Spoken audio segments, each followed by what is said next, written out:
Yeah. Big Rudy in the building. Dust Squad. You already know what time it is. Started from the bottom, now I'm aiming for the sky. Everybody talking big, but they never even try. Stayed focused on the mission, kept my eyes on the prize. Every setback made me stronger, every loss made me wise. Money on my mind, got the hustle in my veins. Built it from the ground, now they screaming out my name. Never switched sides, never folded for the fame. Real ones beside me, yeah, we all became the game. One shot, one chance, better all the night. Hands up to the stars, watch the city lights. No fear, no doubt, we were born to fight. This moment belongs to us, we own the night. One shot, one chance, better all the night. Everything we dreamed is finally in sight. No fear, no doubt, we were born to fight. This moment belongs to us, we own the night. We on the move, got the whole squad rolling, every door closed. Found another one opening, people throwing shade, but the future keeps glowing. While the haters keep talking, we're the ones still growing. Got dreams, bigger than the money and the fame. Trying to leave a legacy, not just another name. Stay loyal from the start, that's the reason we remain. When the pressure gets heavy, we embrace the pain. To the doubters and the critics, watching from afar, keep your comments, keep your noise. We're reaching for the stars, every scar tells a story. Every mile left a mark, now we're shining so bright, lighting up the dark. One shot, one chance, better own the night. Hands up to the stars, watch the city lights. No fear, no doubt, we were born to fight. This moment belongs to us, we own the night. One shot, one chance, better own the night. Everything we dreamed is finally in sight. No fear, no doubt, we were born to fight. This moment belongs to us, we own the night. Big Rudy. Dust Squad forever. We came too far to stop now.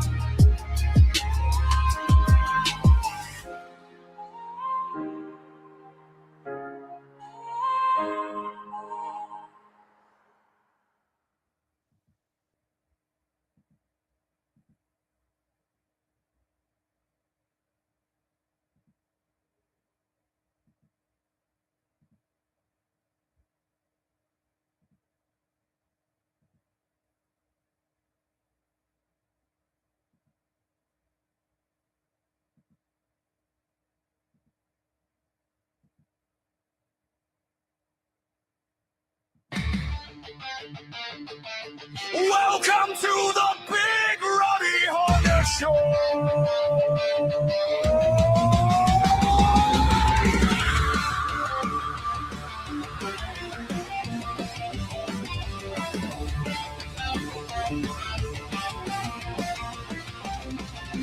Thunder crashes, darkness falls. Hear the voices through the halls. Skylight and Shotzi take the stage, unleashing chaos, fear and rage. Freddy's waiting in your dreams. Jason's haunting by the streams. Art the clown brings twisted pain. Jigsaw's playing deadly games. Feel the fire in your soul. Hear the crowd lose control. Raise your fists into the sky. Tonight the legends never die. Welcome to the Big Rudy Horror Show. Into the darkness we all go. Action figures, horror games, emblems and icons, famous names. The conjuring spirits come. Insidious shadows start to grow. Final destination seals your fate. The chamber of hard rolls away. Chucky laughs beneath the light. Creatures rising in the night. Fear and madness side by side. There's no place left to hide. From the movies to the screen, living out the darkest dreams. Heavy guitars and pounding drums. Hear the sounds of evil.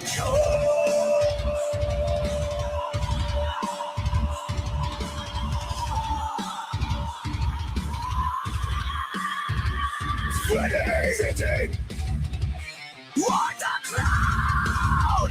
Search Sucky. Whoa. The nightmare never dies.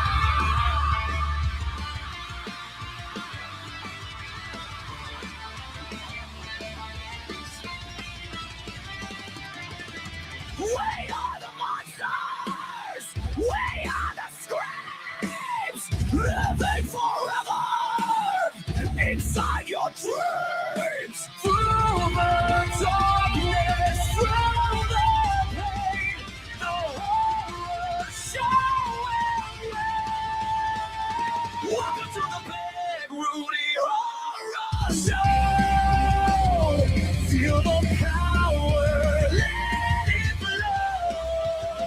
Scarlet and shine, silent the fight. Rolling over the endless night. Raise your voices in the crowd. Scream the anthem long and loud. Welcome to the Big Rudy Horror Show. Welcome to the chamber.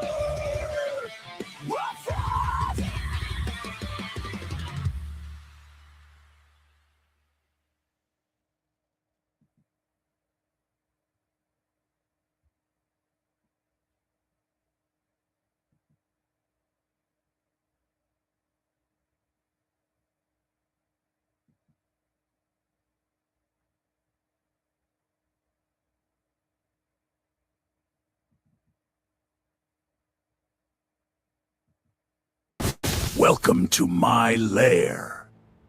Hiya! Hello there! Hi. Sleep well. Howdy.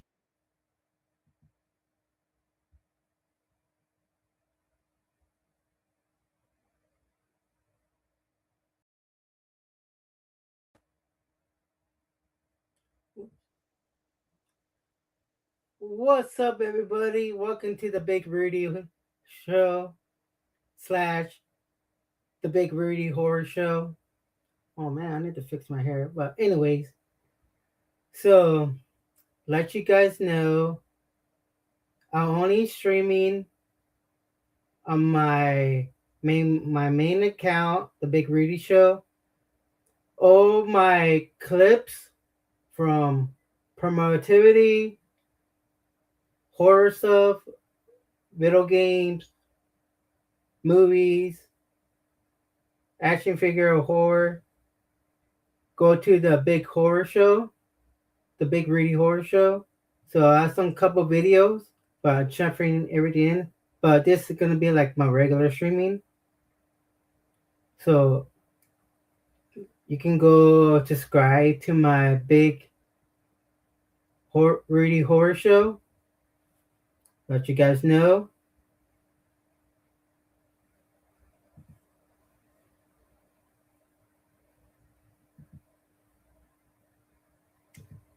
And so far, that's it.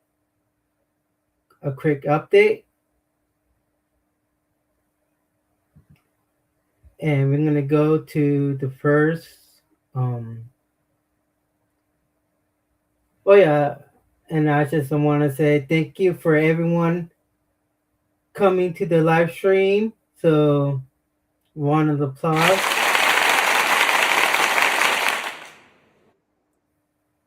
Let's get into it.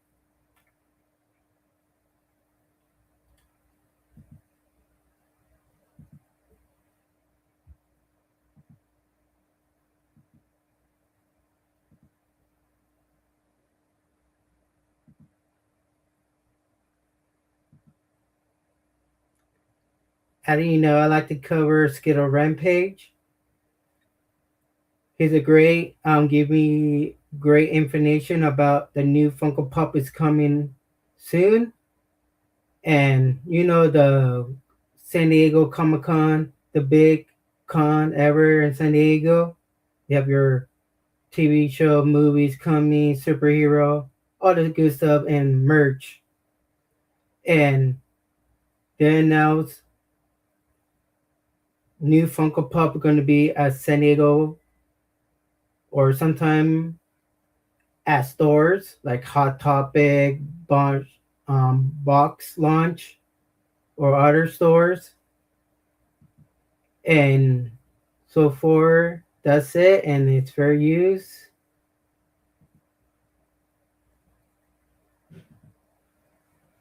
San Diego Comic-Con 2026 is about a month away, and Funko has revealed about half the event so far. Hey everyone, welcome back to a new video. I do hope you're enjoying your day today. So today we're going to be going over everything revealed for SDCC 2026 from Funko so far. We have about half the reveals, about 20 to 25 reveals, depending on how you're counting it. Lots of limited edition exclusives with a couple regular ones mixed in there. Now, this year, Funko's definitely mixed up how they're announcing things. They've been doing about 3 or 4 announcements a day. It's been very slow paced. I get it. They're trying to generate hype. They're trying to switch it up. So I understand they want more marketing into this. However, though, in today's video, I'm going to go over every single...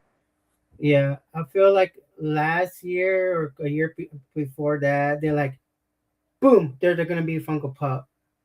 Like, you know what? Let's promote it more. It's called marketing. Like, we're going to go this about a week from now. And then wait for a couple of weeks and we announce another set. That's like really good business day for me. Cause I don't like, boom, there he is. Go, you know what I mean? But it's good marketing that they're doing. Single reveal, and I'm going to let you guys know all the details that we do know about SDCC so far. Okay, let's go to jump into the reveals now. So starting off with one of the more controversial ones, we have Invincible here. So this includes several different Mark variants in their Pop Mystery line. The Invincible one? Oh man. I just barely watching it in Amazon Prime, the first season. That show is really good. If you like superhero, but it's more like that, and they're like bloody.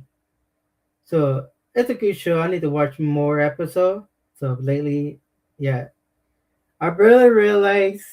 Cause I signed up for Amazon Prime almost a year. I didn't know that I have Amazon Prime Video, so I can watch movies. So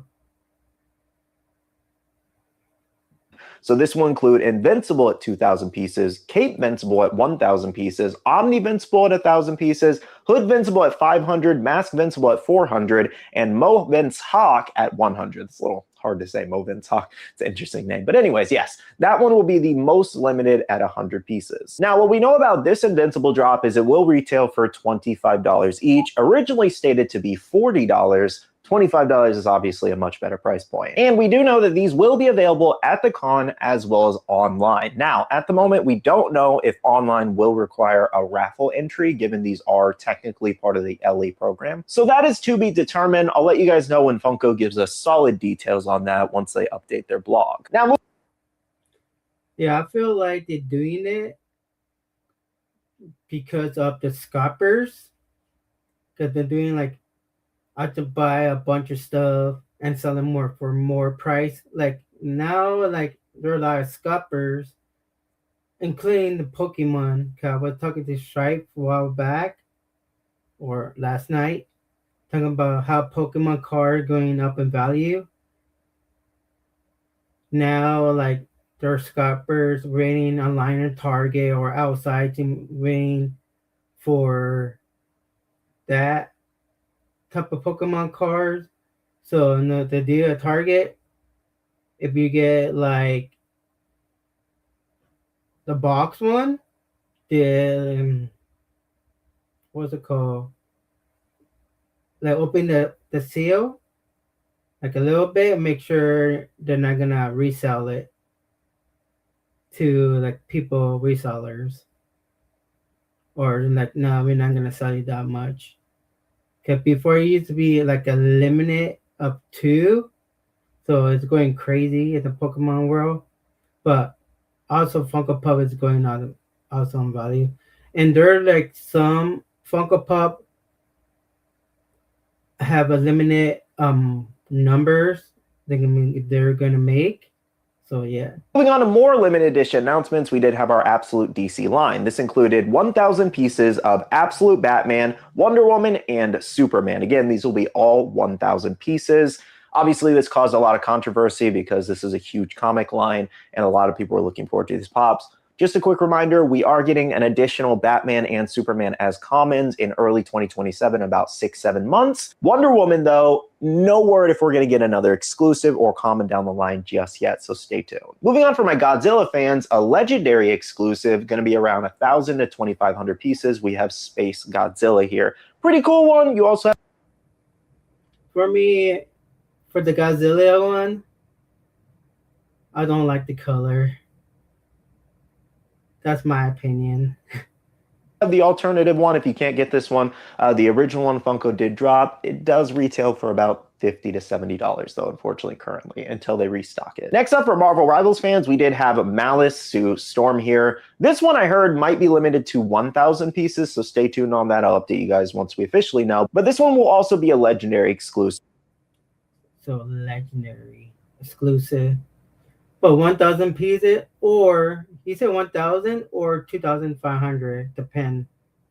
It does sound really good. Marvel Legend, you know, you can play that game like in the system, like Steam, Xbox, or PlayStation. I won't play it once a month, but I need to get back into it. Forgot what character I used that I'm really good at. I think I was Star-Lord. At $40 too. Another comic pop includes a Radiant Black here. This one will be limited to 5. Hey, Radiant Black. That's the one, I forget his name. The comic book actor. I don't even remember his name.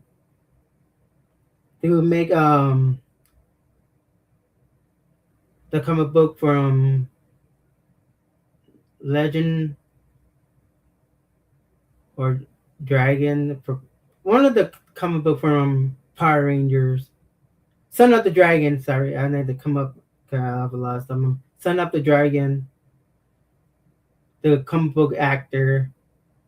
That's really good. 1,000 pieces, and it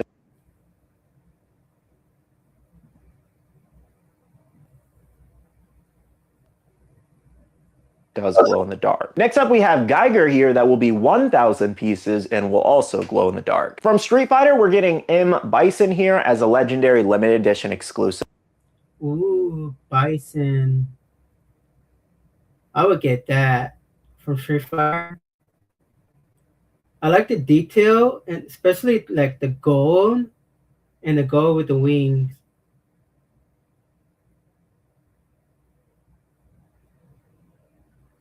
Pretty sick. D&D fans, we're expected to see a Red Dragon Wormling here, part of the Supreme Limited Edition line. Now, moving on, we do have a Toy Story 5 2-pack that we got in-person looks at. Hasn't been officially announced yet. This will be 3,500 pieces of Forky and Karen Beverly. Seems like a lot of Toy Story fans are very excited.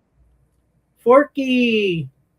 I like Forky for Toy Story 4, then Knifey. I didn't see Toy Story 5, but I need to see it still. I like Forky. It's a funny character. Excited for this one. Next up for my One Piece fans, we had a couple different announcements with one LE kind of mixed in here. So we did actually have Doflamingo there on the bottom, which is flocked, but on the top, there is a Loungefly and Pop combo there. Usually retails for around 100, 120. We'll see what they price it at. But that one's actually a glitter variation and will be limited. So anywhere, I'm assuming 1,000 to 5,000 pieces. We'll see what they put it at soon. We're also getting a Tony Chopper pop ride where he's in the tank. Now, guys, at the moment, that covers the majority of the limited edition exclusives that were announced so far. This con was expected to have about half limited edition exclusives and the other half just regular shared exclusives. But I think it's really exciting, actually. Adds a lot more exclusivity to the event, which is great. I think it's something Funko really needs. I know not everybody agrees with that, which is perfectly fine. But let me know what you guys think about the LE releases so far, and which ones are you most excited for. Now, moving on to some other exclusive announcements and first looks. For Master of the Universe, we did get Orko, as most of you may have seen. We also did get 2 Persona 5 Royal exclusives of Loki here, which we do know will be shared with GameStop, as well as we also got a Joker exclusive in that same line. From the Chainsaw Man Reze movie, we did actually get a Summertime Pochita here, which was pretty fun. For Baldur's Gate 3, we have yet another con exclusive, and we have Dame Aylin. I think that's how you say her name. This one should be a regular release, not LE this time. Next, for Cyberpunk Edgerunners, we do have a Lucy in the spacesuit. This one's a really cool one. I really like the fact that you can see David's reflection in the actual dome. Again, this will be a normal release, so very easy to get. Now, guys, that covers pretty much a majority of what has been revealed for SDCC so far.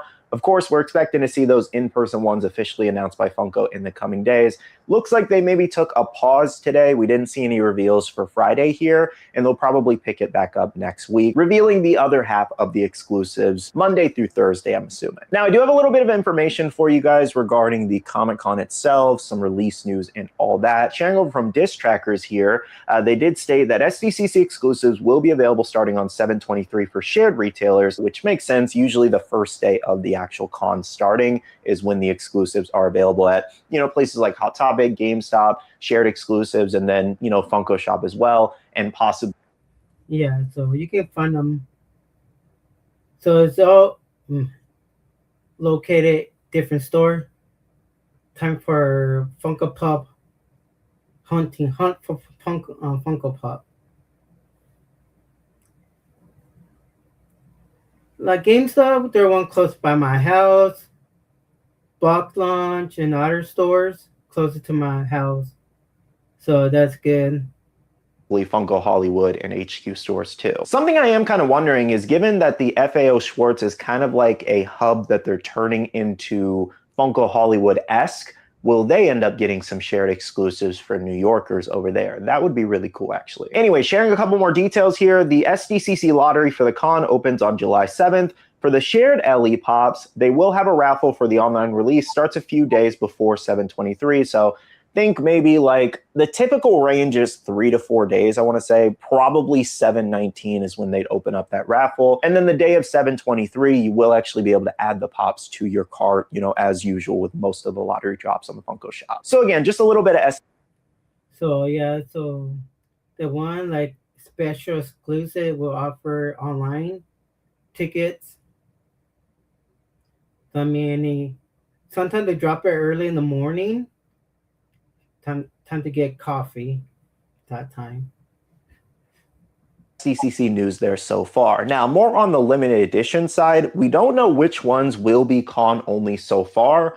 Outside of the Invincible ones, those were confirmed on an IGN post. We do know that those will be shared at the event and online. As far as the other exclusives like the Space Godzilla, the Sue Storm, and the Absolute DC ones, for example, we're not entirely sure if they're going to allocate some stock online or if they will be Comic-Con only. I'm assuming there will be a decent amount that are Comic-Con only, so stay tuned. I'll let you guys know. Anyways, for now, that's pretty much everything you need to know about SDCC until I do my official guide video. I'm assuming next week, if they finish everything next week, we'll see. And in that guide, I will pretty much cover.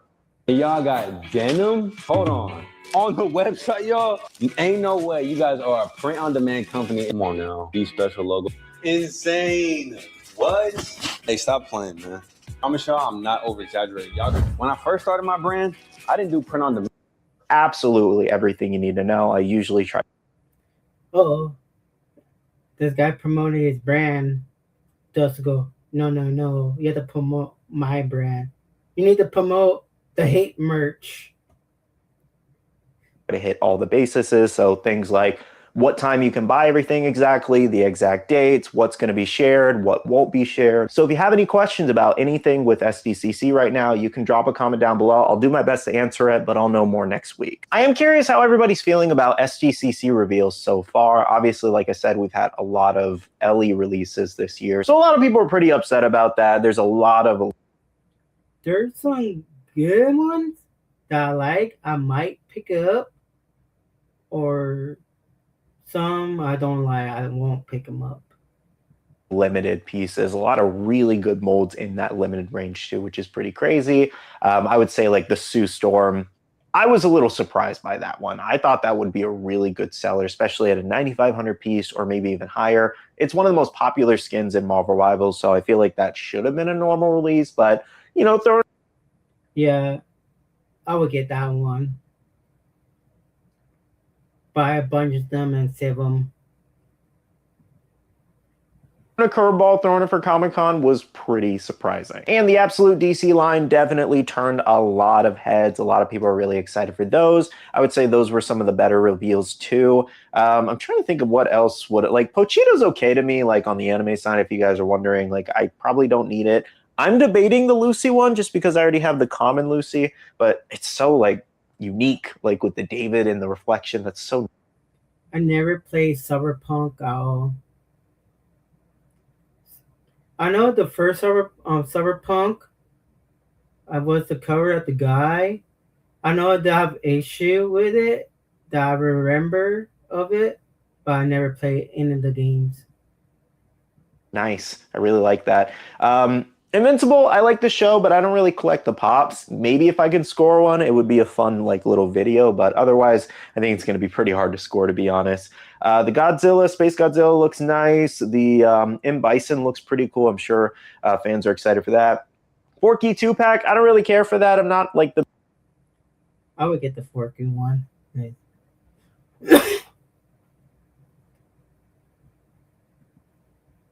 I would get the Street Fighter Bison because the new Street Fighter movie coming out, and that will go up in price value. Watch when the movie coming out. I'm sure fans are excited for that. Forky 2-pack, I don't really care for that. I'm not like the biggest Toy Story fan. I like some of the movies growing up, but seems like a lot of people are excited for it. The comic ones like Radiant and Geiger, I don't know too much about personally. D&D, don't know really a lot about. Persona 5, I think is really nice. I think those are two great choices for Comic-Con. Orko for Masters of the Universe, I think some people are excited for that.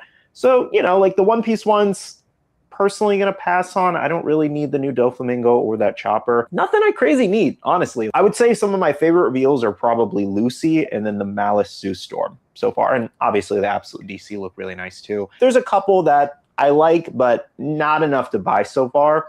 I'm going to wait until the other half of the reveals to see if I want anything, but this might be one of the first events where I just buy nothing from. So far, anyways. But like I said, let me know how you guys are feeling about SDCC and all the reveals. Is there anything you like absolutely need so far, or is it a little bit of a pass for you currently? Anyways, though, thank you so much for watching today's video. Hit the like button down below if you did enjoy, and subscribe and click that notification bell if you're new here. I do want to go ahead and end off the video by saying a big shout out to all the awesome Patreon supporters of the channel. You guys are amazing for supporting myself and the channel. If you guys are enjoying.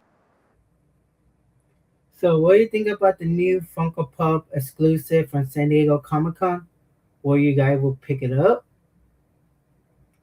Or are you gonna get some? Yes, no, maybe. We'll see how much money you have in your wallet. Remember, vote for your wallet. Like, no, I will save it later. So, like, comment, share. See you on the next video. Rudy's out. All right, guys. Let me read people comments. Hi from Rudy. Arrow. Hey.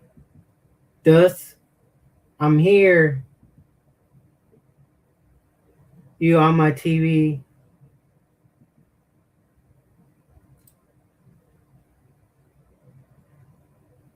Dominite. Happy Friday, Big Rudy Nation. Thank you. I'm here. You here? Where? Where does? Oh, in the internet yet. Let me see. Something I saw.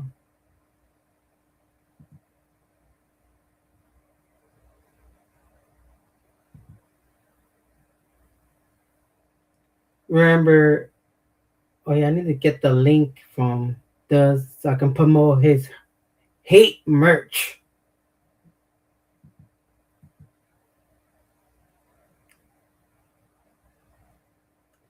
But let's get into the other topic.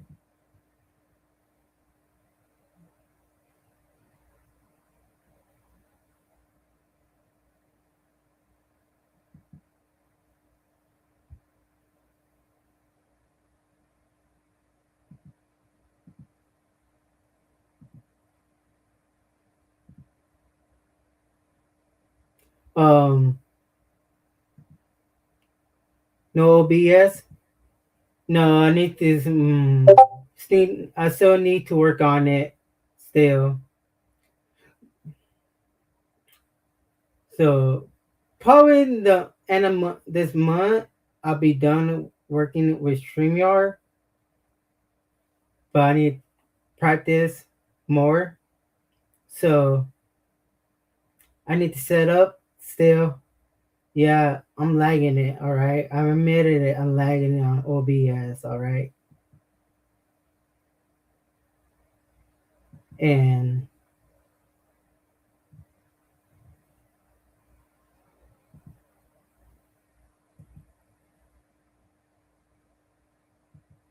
what else?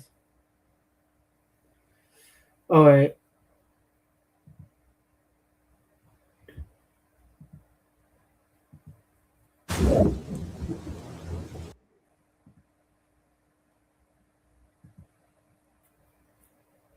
I'm gonna go back me. So I'm into the horror genre. So lately they're making new video games. So for Day by Daylight, getting new skin, like a bunch of horror characters. And they made also like the Saw game a while back. Then also they make Mortal Kombat, couple of future characters like the horror. I know they did like Predator, Jason, Freddy Krueger, and many more that I remember of it.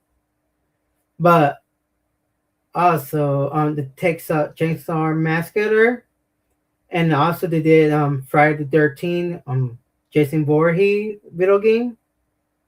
Now the horror video game genre, it's growing now, and they're gonna make a new game, Halloween. One of my favorite character, Makamata,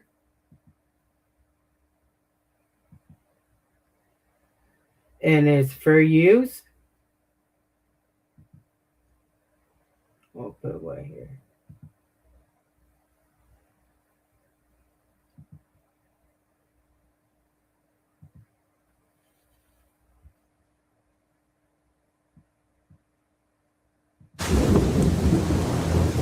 There's so much evil inside him. Okay, back inside, everyone. Let's go, Myers. Fueled by his rage, I shudder to think what he might be capable of. Since when do they let them wander around?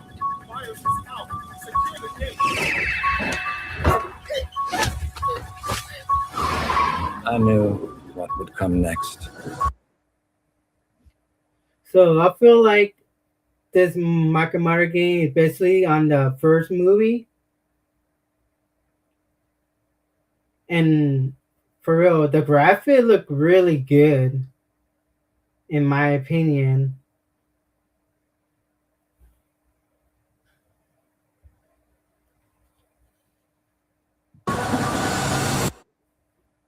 Every soul unfortunate enough to cross Michael's path would suffer. No one knew of the evil that was walking among them. Unreasoning, relentless, evil. But sometimes I think the truth was something much more terrible.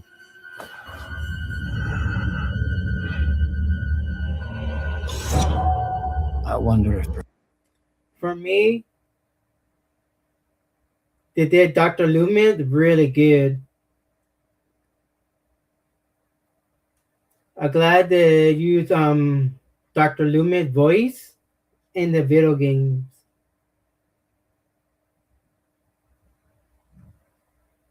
That was like, what? They used Dr. Loomis because the actor passed away during a long time ago during the curse of Michael Meyer. That the year he passed away. Perhaps Michael is able to actually move through shadows.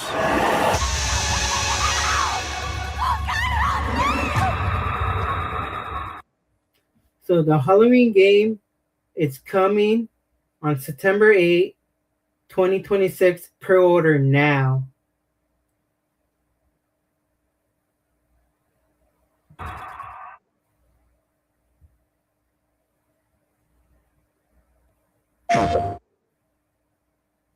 So basically, that game is being really cool to make. And I also like the graphic of the video games. And how did they have Michael Meyer? You can be like you can be Michael Meyer, do like a story mode, or you can be like the people. It's like a survival mode. You can survive. So basically, you have to escape from Michael Meyer before he capture you and slaughter you. So I will pick it up, and I shared it to the clip to Geek Zip podcast, and me and him were talking about it a little bit. He go, I'm probably gonna pick it up. I go, he probably also pick it because he's a big horror guy, and I told him, I go, I will pick it up. I go, and then I sent a little meme. No, not the meme, but like quote, like Dr. Loomis. I wouldn't say it to Michael Mater or to Laura or the people. I go, but I shot him 6 times. 6 times. Anyways, so yeah, I watch too much movies, guys. And so far, I want to ask you guys, will you pick up the new Halloween movie? It's going to be available on stream. Not stream. It's stream. Xbox and PS5. Could be Nintendo or the Switch. Or not stream. Steam, my bad. I will come out. Steam. I will pick it up and play it. And maybe I'll go play it when I set up everything and OBS. Will be in like the Big Rudy horror show and see me play that. So, yeah. Will you pick up? Like, comment, share. See you on the next video. Peace. Rudy's out. Alright, guys. The next one will be another video game they make and coming soon too.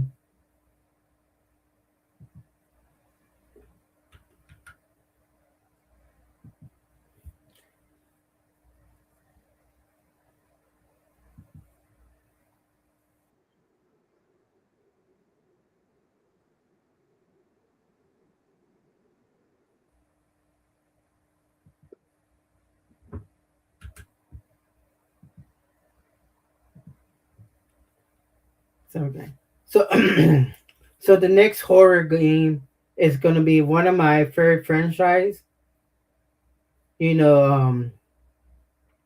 Saw. So basically, they're gonna make Saw video game. I know they did a while back. For the Xbox and the PS3, the first Saw game and Saw 2. I want to play the first Saw game, and so far the Saw game, you have to figure out the puzzle, the lock, the combination, then all the way. If you watch the Saw movie, it's like 10 of them, but they take you like the prequel before the first Saw movie, and they're gonna make a new video game. It's called Genesis, and it was an announcement of it.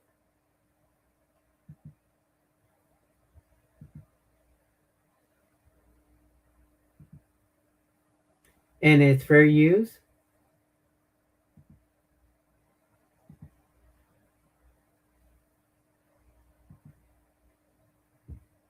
So let's see it.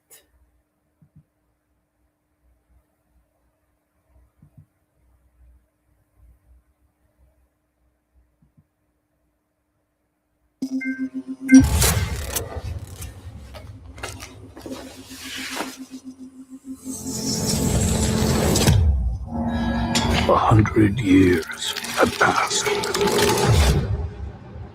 since the genesis of your legacy. They call you a monster, but I call you a prophet. Pain is our only true path to redemption. It strips away the lies that people tell themselves. Only then do they get to see. So look at the graphic, man. Look kind of sick. And I've really liked they use Tobin Bell voice in that game. Like talk about the story. Tobin Bell, who played Jigsaw, John Kramer. Perfect. And do you guys know that Tobin Bell was in the Flash TV show in the Arrowverse when he was voicing one of the speedster senator using his voice? I met Tobin Bell and he told me about it. What really makes them tick?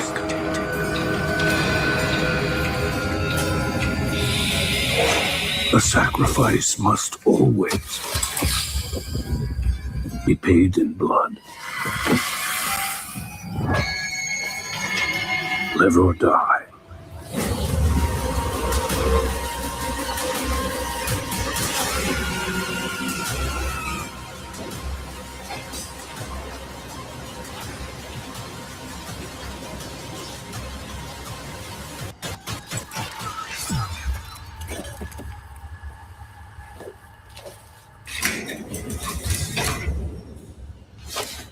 Your book, bound in blood.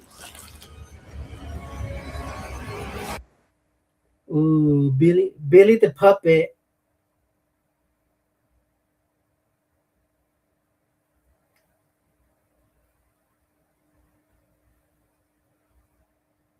Inspires those who are worthy.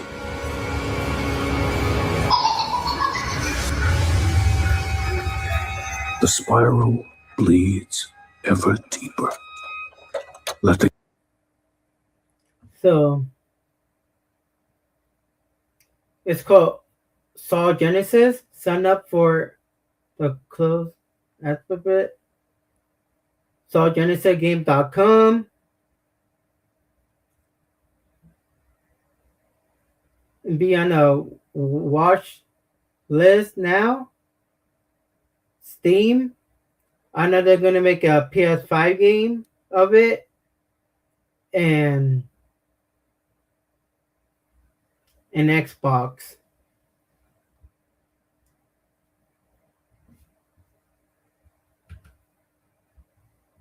The spiral bleeds ever deeper. Let the games begin.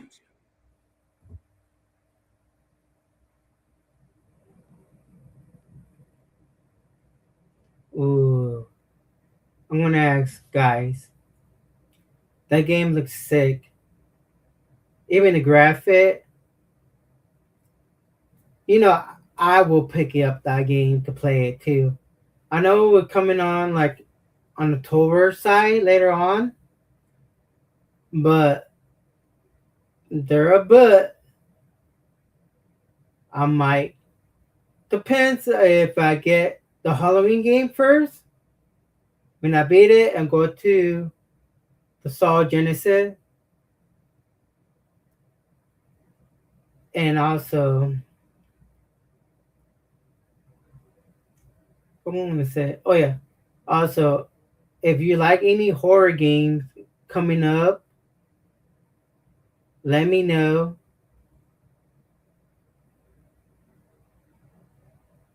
Because I will play them. And I'm going to ask you guys. I know you guys don't have Steam. If you guys have Steam or an Xbox or PS5, go pick it up if you like horror games. But, I will pick them up. That game. I will play it. Like, comment, share. See you on the next video. Peace. Rudy is out.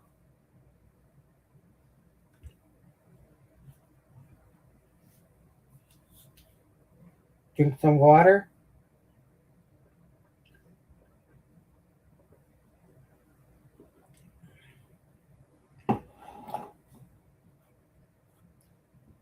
Does you have to send me your hit merch link so I can promote it?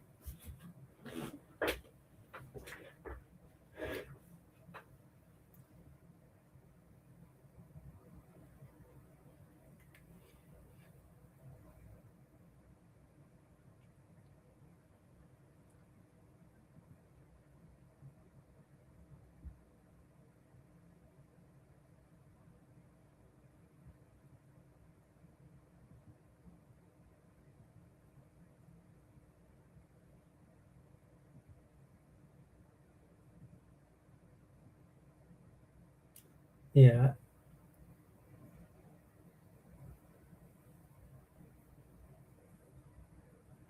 Forgot what I'm looking for. I remember I looked at somebody tell me to cover it.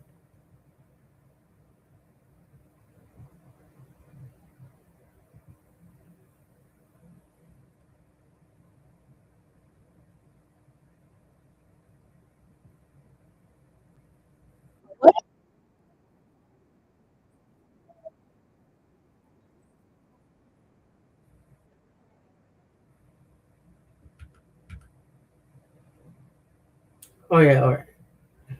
I remember now. Sorry guys.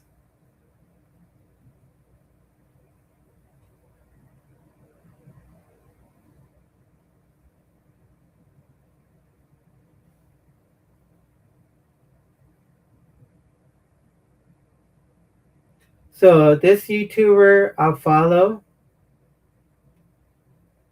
his name is Killer Joe.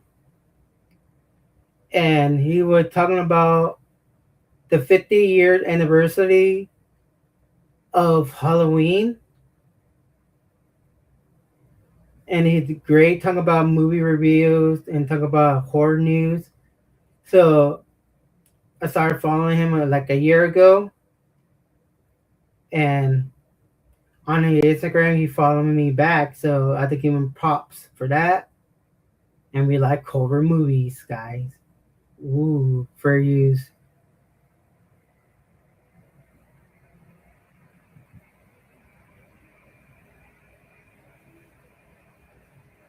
A new Halloween movie is in the works. I am so excited. Let's talk a little bit about it. What's your favorite scary movie? Be afraid. Be very afraid. I want to be a fighter, like you. Let it burn! Let it burn! Did you miss me? You have to shoot them in the head. They always come back. The boat can leave now. Tell the crew. But sometimes that is better. Good luck. Hey everybody, I'm Killjoy Jake, and today we have some really exciting news. We're talking about H50, baby. Before we get into all... So, you know, H50 mean Halloween 50th anniversary. 50 years, wow, for Halloween, the franchise. All of that, though, please make sure to like this video and subscribe for more horror movie updates just like this one. Hopefully some more exciting ones like this, too. All right, now let's talk about Halloween 14. There is so much to talk about regarding a brand new Halloween film, if that's my director's wish list or some potential plot details. But before we get into all of that, we have to talk about how we got here in the first place. After Halloween Ends released in theaters back in 20... So to talk about Halloween End, the last movie they made,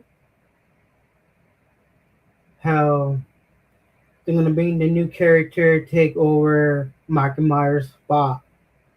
But in my opinion, that movie did really good at all. Or the other movie, Halloween Kill. But the 2018 Halloween movie, they did really good about that movie. 22, Blumhouse's deal with the Akkads was over. The rights ultimately ended. So basically, the movie company, Blumhouse, picked them up. The deal was to make 3 Halloween movies, and their 3 Halloween movie expired. So they go to the new IP, and they're gonna pick them up. Up with Miramax a year later, who initially announced that they were planning a TV series based on the IP. So basically, I heard about this also a while back. They're planning to do like a Halloween movie or a TV show due to Mirror because the IP on it. Rumors circulated at the time about a TV show following Dr. Loomis prior to Michael's escape from Smith's Grove in the 1970s. So basically, they were talking about how, in the beginning of Michael Myers, the first started, and they take Michael Myers to like a mental play solitary area, and Dr. Loomis was to cover him, like to help him, like all this later on. But they're gonna tell like more story about that. What happened to this the mental place. I'm gonna call it the mental place. So okay. A classic. While that certainly could have been cool, I think a lot of fans were really yearning for another Michael movie, especially after Halloween Ends kinda cheaped us out a bit. The last film in the David Gordon Green trilogy had a polarizing reception, focusing on a brand new character who had the evil transferred into him or something through Michael's scary devil eyes. I still don't really understand what happened in the sewer in that movie, but whatever. It also doesn't help that Halloween Ends was marketed as like the final showdown between Laurie Strode and Michael Myers, and that kind of ends up being an afterthought in a sequence that's really only a couple minutes long at the end of the film. That movie is more so about turning Corey Cunningham into the Shape 2.0 rather than the... So, talk about how, like, you heard the Michael story and the Laura story. It's like repeating over and over again. Yes, there were brother and sister. In the other one timeline, they're not brother and sister.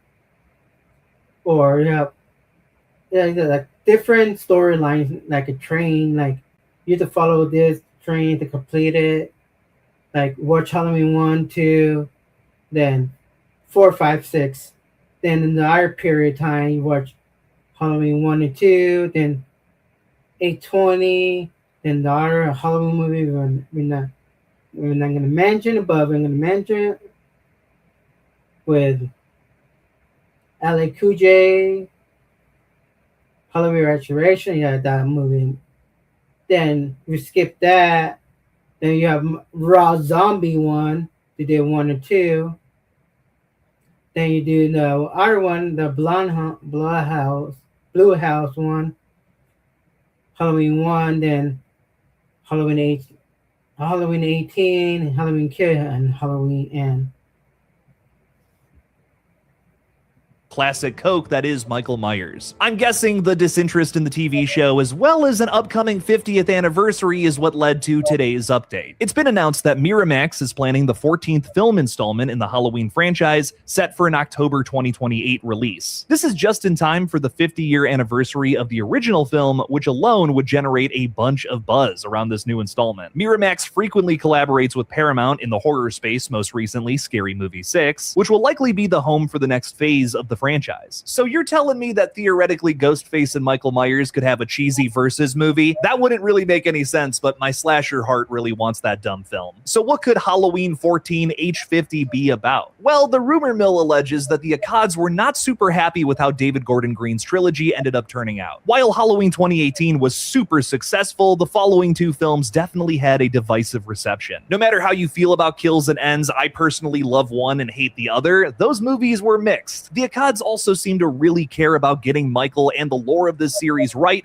so I think whatever comes next is definitely going to be a little stricter there. To keep consistent with that whole idea, as well as the way the franchise has transformed over the years under the helm of various creatives, I'd say this new era is once again going to look very different than the last three movies. The biggest difference that I'm predicting between this new film and the last era of the series is that it is definitely not going to follow the requel format. The requel is just so stale at this point and would especially be considered a retread for Halloween after doing 3 of them. Halloween cannot fall into that repetitive cycle. They need to do something fresh with whatever comes next. And it seems like the Akkads would agree. So is there a director out there that could give this series the facelift it so desperately needs? Now, there's a million different names that come to mind. A lot of great directors could definitely make a great Halloween movie. But there's... That's true. Like, we need to get a new director making Halloween, but I don't like you know how Halloween like it's like repeating over and over same character. We need to change it up, but keep Michael Myers in the movie. We had to change Laurie character to pick someone else. One guy who specifically has tackled some old school slasher IPs and have done some really fresh things with them. Mike P. Nelson is at the top of my list. This guy is one of the most underrated working horror directors out there right now, behind many franchise hits like Silent Night, Deadly Night 2025. That movie delivered on reinventing the concept of the simple Santa slasher into something supernatural and even romantic, with some satisfying bloody kills on the side. That was no contest my favorite slasher movie of last year, and it even features Rowan Campbell in the lead role. While I wasn't so crazy about Corey Cunningham conceptually, his Billy Chapman fucking rules. Mike Nelson was also behind the criminally underrated Wrong Turn remake, as well as the misunderstood Sweet Revenge short film that brought back Jason Voorhees after that franchise was dormant for 16 long years. Mike is perfect for Halloween because he would give the franchise exactly what it needs right now, a fresh new look. Now, what could that be for Halloween? How do you do something new in entry number 14? I mean, that's difficult for any series, especially a slasher franchise. I may have an idea. So every single Halloween film pretty much takes place around the time it came out, and a lot of these movies even pride themselves on being the next generation of Michael Myers. The Thorn trilogy commenced on the 10-year anniversary of the original. The 20th anniversary film is literally titled H2O, with an outrageous, madness-inducing sequel. Rob Zombie somehow made 2 remake movies that revolved around the 30th anniversary year, and David Gordon Green nailed his first film on the 40th. All of these films find a way to take the story of the original 1978 classic and update it for its respective decade or time period. What if H50 just doesn't do that? Wouldn't it be kind of refreshing to get a Halloween film that once again takes place in 1978? A movie that emulates the tone, feel, and atmosphere of the John Carpenter classic, but tells an entirely new story. Look, we have to admit that making a franchise continuation at this point has to have some sort of level of nostalgia. So what if instead of bringing back Jamie Lee Curtis for the 1000th time to fight Michael Myers, instead the nostalgia is embedded in the actual tone, feel, and new characters? Yeah, I agree with Jake saying that. Yeah, seeing like the main character back or legend character to return. But we need like something new, something fresh, you know? I know people are gonna get pissed off about it, but We need to get a new one. Of this upcoming film. This whole new film could be set up in a similar way to the flashback scene at the beginning of Halloween Kills. It takes place in the 1970s with Michael breaking out of Smith's Grove again, but encountering totally different characters that fateful night. It would essentially be an alternate universe version of the original film and answer the question of what if Laurie Strode and her stupid friends never existed. I don't mean to sound like a Laurie Strode hater. I honestly love this character, especially in the original film, but we just got off of 3 movies that were basically this epic that focused on the character, and well, didn't do a whole lot for her. Outside of Halloween 2018, Laurie Strode just does not do a whole lot of anything in those other 2 films. In fact, I'd argue she is crazy out of character in Halloween Ends. I'm curious of who else is hanging out in Haddonfield in 1978. Some dumb teenagers at the drive-in who are getting drunk and not really thinking about masked killers coming after them?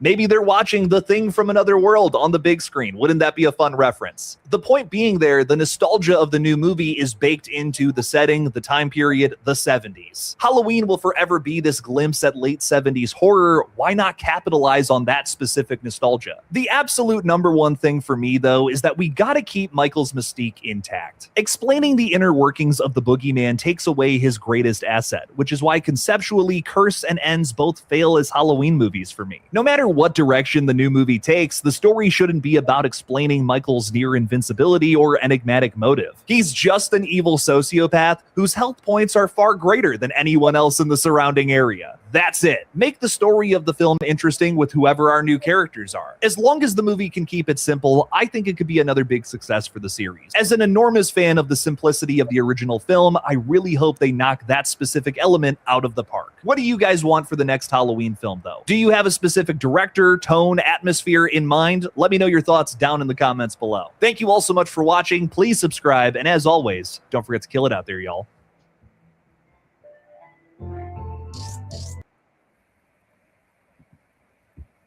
I would say a new story,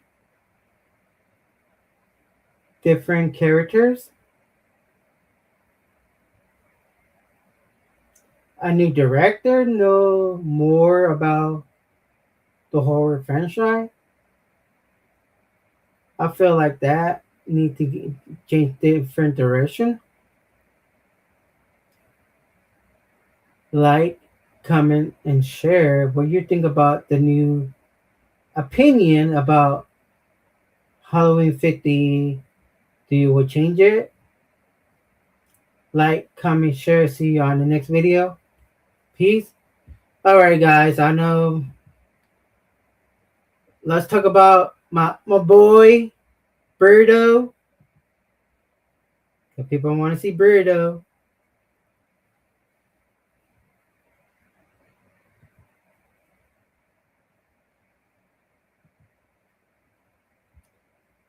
Alright guys, I'm gonna cover Beardo Man Cave.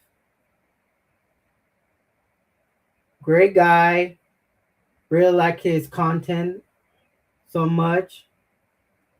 Talking about horror movies, but he did one that I really enjoy is the ranking of the Ghostbusters. Who you gonna call? No, Beardo? No, the Ghostbusters. And it's for use.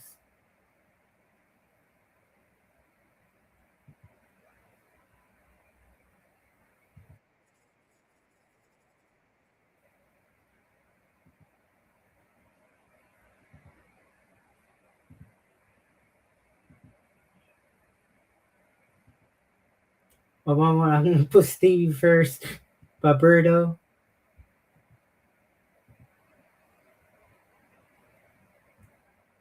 Yeah.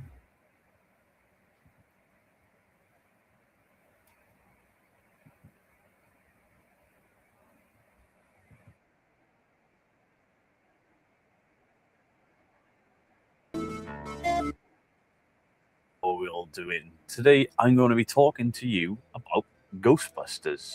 While Ghostbusters. Hello, Ghostbusters.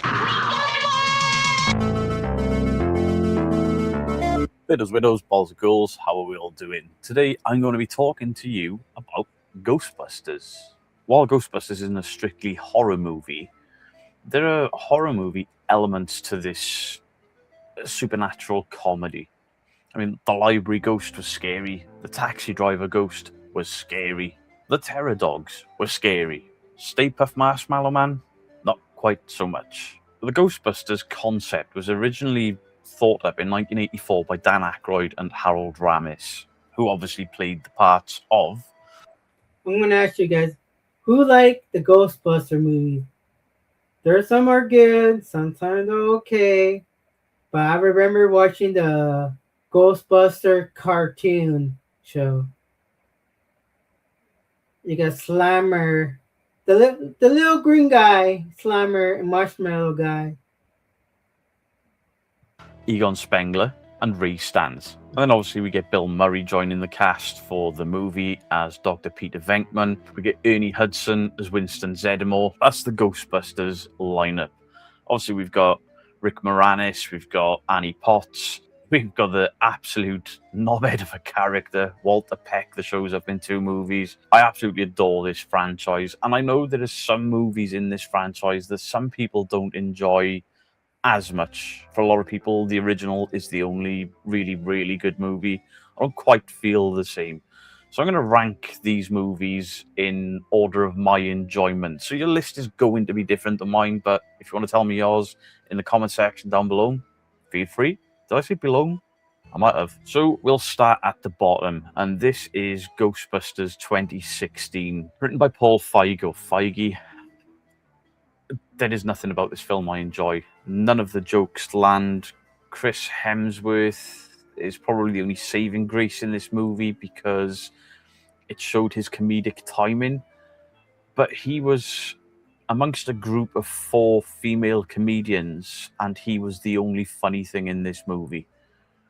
There's nothing I enjoyed about it. I didn't like the look of the ghosts because, I don't know, they just sort of looked like Disney Haunted Mansion ghosts as opposed to what was originally created in the first one. And that's something that seeps into most of the newer ones, is the ghost effects are not quite there for me. They don't look as good as the 1984 original. There's nothing about this film I like. It doesn't have the heart and soul of the original Ghostbusters. It doesn't have a cast that I enjoy. I've seen most of them in different types of comedy films, but they never seem to be the comedy films I enjoy. Just not for me at all. And it was one of those movies where it was like the start of the woke movement, or the start of certain social movements. And for me, the movie treats all men like they are absolutely stupid or nasty. And if we were to flip that,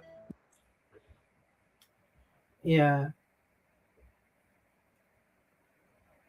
I have the first Ghostbuster movie, the original one, on DVD, and I got it for $5.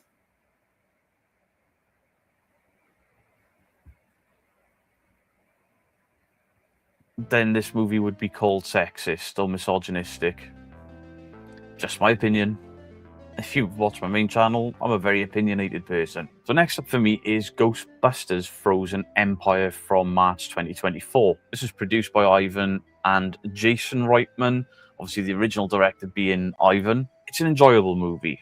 There are some really cool effects in there, but it just seems to be missing some magic of this first, Ghostbusters Afterlife. It's just missing some of the magic from that, and I can't even put my finger on what it was missing. Now, to see obviously the cast that are still alive to come back for a second time, but obviously more of them.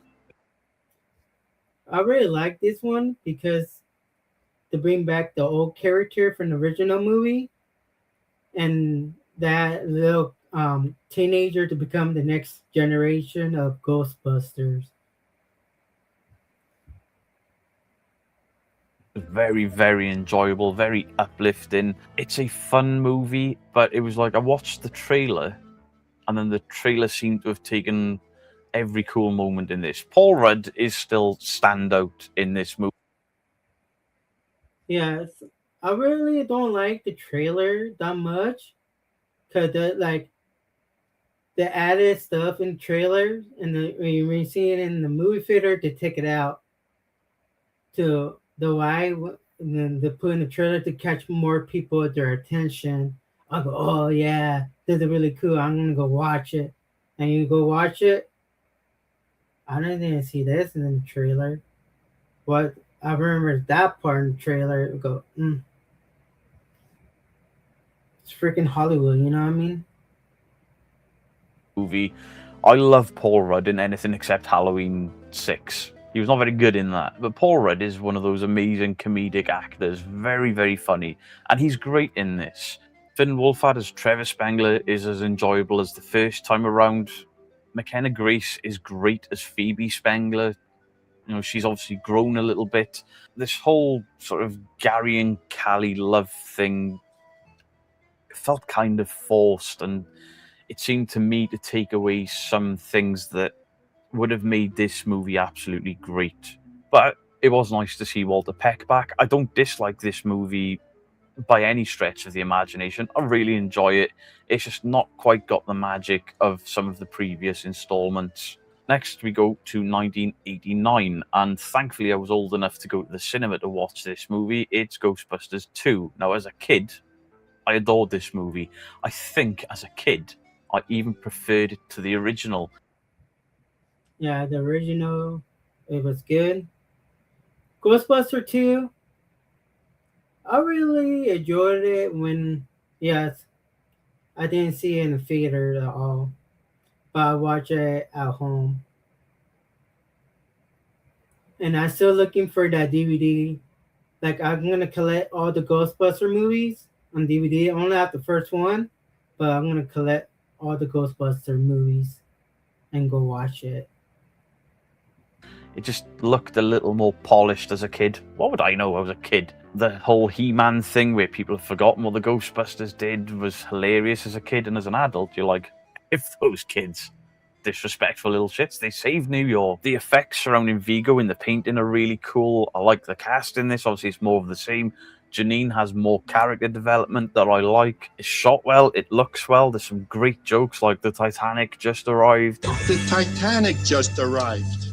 Very enjoyable film, but as an adult, you're like, there's just a little bit of the magic missing. And then it does get a bit silly with the pink slime and the Statue of Liberty walk in to bring hope and smash in the roof and stuff. There are some glaring plot holes in this movie as well. But all in all, it's a fun movie. You know, I don't hate any of the sort of Ghostbusters main timeline stuff. Just something missing. I couldn't even tell you what is missing from the sequel.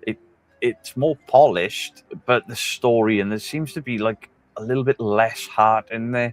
There's a brilliant scene in the courtroom where these two ghosts appear. Take logic out of it. There's no logic behind it why the ghosts would be at the courthouse. These two ghosts sort of appear in the courthouse and cause carnage.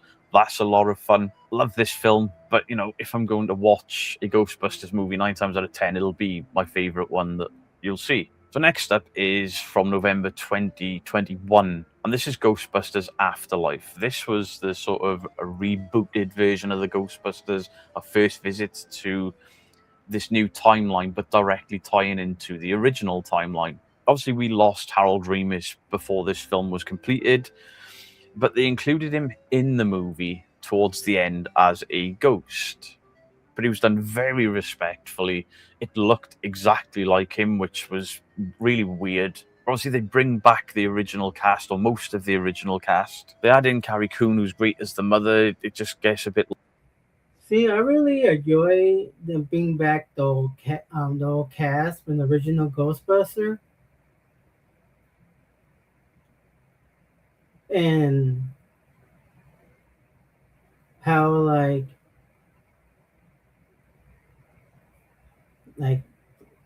help the next generation kids, like the character RP who played the other guy. I'm not gonna remember his name, but Beardo say it. I'm glad to bring him into the movie as a ghost. So that's really good they did to honor him. Lost for me in the second one with the love aspect. Finn Wolfhard is brought over from Stranger Things and stuff. He's an incredible young actor. McKenna Grace as Egon's niece is just amazing. They look like they could pass as family members. Her acting is on point, and she's very, very young in this. I love the story. I love the effects. I love the fact that we get Bill Murray, Dan Aykroyd, Ernie Hudson, Annie Potts, and Sigourney Weaver all returning. But this changes it enough to be interesting, where we're now in Oklahoma and not New York City. And thankfully, it completely ignored the female reboot, because that was abysmal. Technically, this movie isn't a reboot, it's a sequel, but it kind of reboots things, but pays homage to the original two that we all love. The ending of this movie had so much heart. The way they dealt with Harold Ramis' death, and obviously Egon Spengler's death in the movie, is so well done and shows all of this love. That when I watched it, and I'm mostly a cold, dead-hearted man, even I had a little bit of a lump in the throat, like, oh, that was quite emotional. I grew up watching the Ghostbusters, and one of them is no longer with us. But it reflects the real life of Harold Ramis no longer being with us. Because if you don't know much about Harold Ramis outside of Ghostbusters, very intelligent man, very comedic man, this had a lot to do with a lot of your favorite comedy movies. And it's such a shame he was taken just too early, you know? Love the effects in this, love the ghosts in this. They still don't look quite as good as the original, not quite as horrific. Maybe it's to appeal to a younger audience. I'm not sure what the decision process behind that was, but I love this film. And obviously, we revisit Gozer, so this ties back into the original movie really heavily. This is, for me, a fantastic return to the franchise, a return to form. While it's not quite on the level of the original, it's as close as we've ever got outside of the video games, because there are 2 video games of Ghostbusters that I absolutely adore. In fact, I still play one of the Ghostbusters games on stream on occasion now, Ghostbusters Unleashed. Such a good game. And you're basically a recruit that... Ooh, I didn't know they make Ghostbuster video game. I must play it. Thank you, Beardo. joins the Ghostbusters, but the original cast voices are in it, or some of them. And you go out with your teammates, you can talk to them in game, and basically bust ghosts around these venues. Very, very cool game. And there was another game, I can't remember what it's called for the life of me, but it was the story that should have been included in Ghostbusters 3. And it's basically the 3rd movie, but played out in video game format, and that is really good, really enjoyable, difficult in some places, but, you know, amazing. And then we, obviously, the top slot, it's the 1984 original Ghostbusters, which was made up of, comedic actors from Saturday Night Live and stuff, Dan Aykroyd, Harold Ramis. Just one of the greatest films of all time for me. It sits in my top 5 of my favorite movies. Maybe I'll do my top 10 movies of all time in a video, but Ghostbusters was such a huge, huge part of my childhood. After the movie, we got the cartoon on the TV, and while the characters had the same names, they bore some resemblances, but for the most part, they weren't quite right. But I loved that, so I had the toys, I had the proton pack, I had the fire station that you could pour slime through the... Yeah, Ghostbuster toys. Yesterday I went to like a toy collectible store, and then that was a bunch of Ghostbuster old school toys. I go, man, I need to get some Ghostbusters. Top of. I loved Ghostbusters, and every Saturday morning you'd get up, you'd get your cereal, you'd watch whatever cartoons were on the TV, and then the kids section of the Saturday morning cartoons and shows would end, and then it would be football or whatever, and I was never interested in it to a massive degree, so I would always watch videos. And the original Ghostbusters is one that I watched over and over and over and over again. Yeah, nothing go wrong with the first one, man. The first one is the original OG. And we're very that you watch over and over. And I watched it like 10 times during last year, during the summer. And I'm gonna watch it, Ghostbusters, during Halloween season, October. I absolutely adored it as a child. I still watch it twice a year. It makes me laugh. Some of the horror effects in the taxi driver scared the absolute shit out of me as a kid, and I still love it. The creepy conversation they have on the bridge, they're driving over the bridge, Winston and Ray, and they're talking about the Book of Revelations, and it's just really, as a kid, I found it really unsettling and creepy, and as an adult, it's still got a creepiness about it, and it's like there was all of this comedy and light horror, and then that thing just made it like, this is serious. This could end the world. This is insane. No, the Stay Puft Marshmallow Man, in the hands of a less accomplished writer, director, and cast, would have been the most silly thing ever put to film. But somehow it works. These geniuses make this work. Obviously, we get Gozer. She's not in the film for very long, but she's intimidating. Bizarrely, Rick Moranis is hilarious in this as Lewis. Sigourney Weaver solidified herself as a sex symbol because of this movie, even though she barks like a dog and hovers above the bed. Something you may not have known, originally, Peter Venkman was supposed to have been played by John Belushi. Obviously, John Belushi sadly passed away, so the reins were handed over to Bill Murray. Now, Bill Murray steals every scene he is in this movie, and I think that's what's wrong with the second one. He doesn't get quite as much to do in regards to the Ghostbusters. He's more off to the side with Dana and their sort of love story that's ending, restarting. I think that's what lets me down with the second one. This original movie is iconic. The iconic suits, some of the iconic scenes like Dan Aykroyd with basically a succubus. It's hilarious. This thing is funny, it's rude, but it's not rude to the point where kids will get the jokes. It completely goes over your head how much of a pig Peter Venkman is, but he still pulls it off with charm. The one-liners in this movie, the just the little moments and little things said between the Ghostbusters, it's just so funny beginning to end. But there's this serious undertone to it. Walter Peck, the exchanges between Walter Peck and the Ghostbusters in this are next level. And I distinctly remember watching it for the first time with my parents. I was very, very young. I was 3 or 4. And I remember loving it, being scared of the ghosts, but laughing at the Ghostbusters and really enjoying it. I think I thought it was a far more serious film as a kid. And then that line came out of the movie. Is this true? Yes, it's true. This man has no dick. My dad was roaring with laughter, and my mum is like, "Oh, I don't think he can watch this. I don't think he can watch it." And my dad's like, "It's the end of the film now. There's only sort of 20 minutes left. It's fine." Found it hilarious, and they were worried that, I would have picked up on the bad language. I distinctly remember going to school like a year later, and it was the opportunity to call your friends a dick. Dick was a great word. And it also resonates with me that on my main channel, I deal with the paranormal as mostly a debunker, but I'm also a ghost hunter or a paranormal investigator. And I genuinely believe that Ghostbusters plays a massive part in that, because I was obsessed with this movie and the cartoon as a kid. These guys were into parapsychology, and then when you get a little bit older, but I was still a kid, and you look into parapsychology and realize it's a real thing. I mean, this is where people like Kieran O'Keefe states his career came from. He's a professional parapsychologist. He's a university lecturer. He's featured on numerous haunted TV shows and the like as a skeptic, and he puts it all back to his first time watching the Ghostbusters. The idea behind the containment grid, behind the proton packs, behind the traps, everything about this movie was just magic.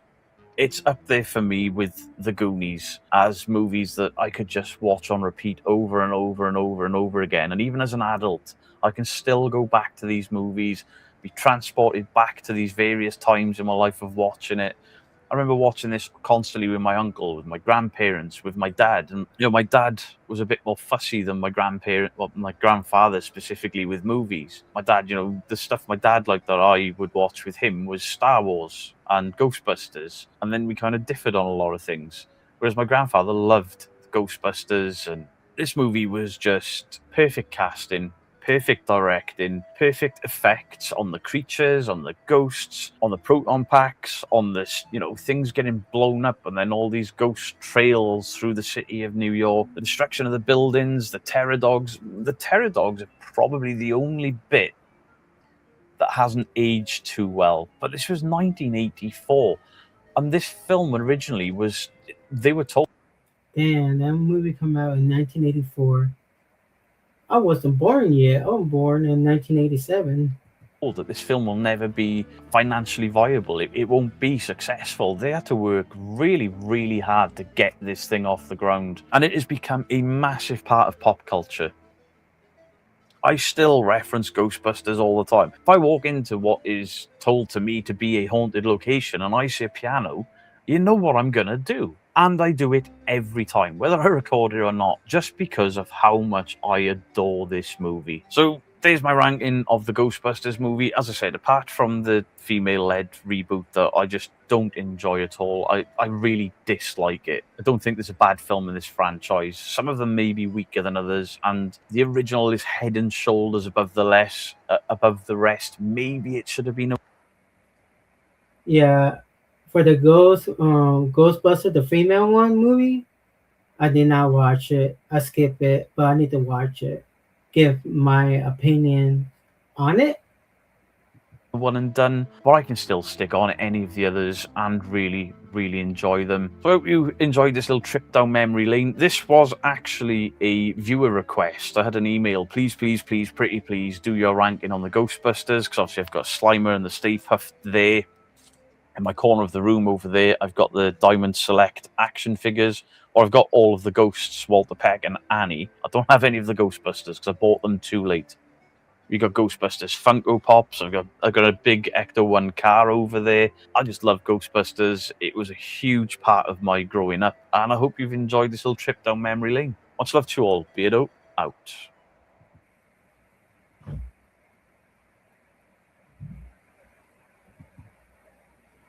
So, what do you think about the Ghostbuster, the Beardo rank them really good? Have you seen all the Ghostbuster movie? Just let me know in the comment. Let me know in the comment. Like, share. See you on the next video. Peace. Rudy is out. So 2 more videos. One with Stevie and the other one, Dead Meat. One of my other favorite movie to talk about.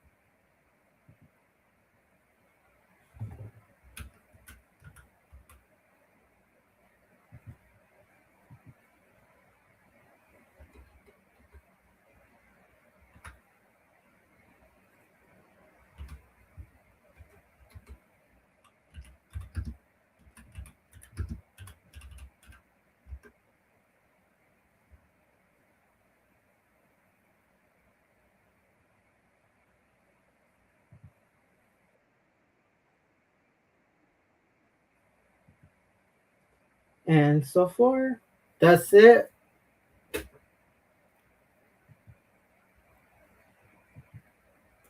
And I might drop the link.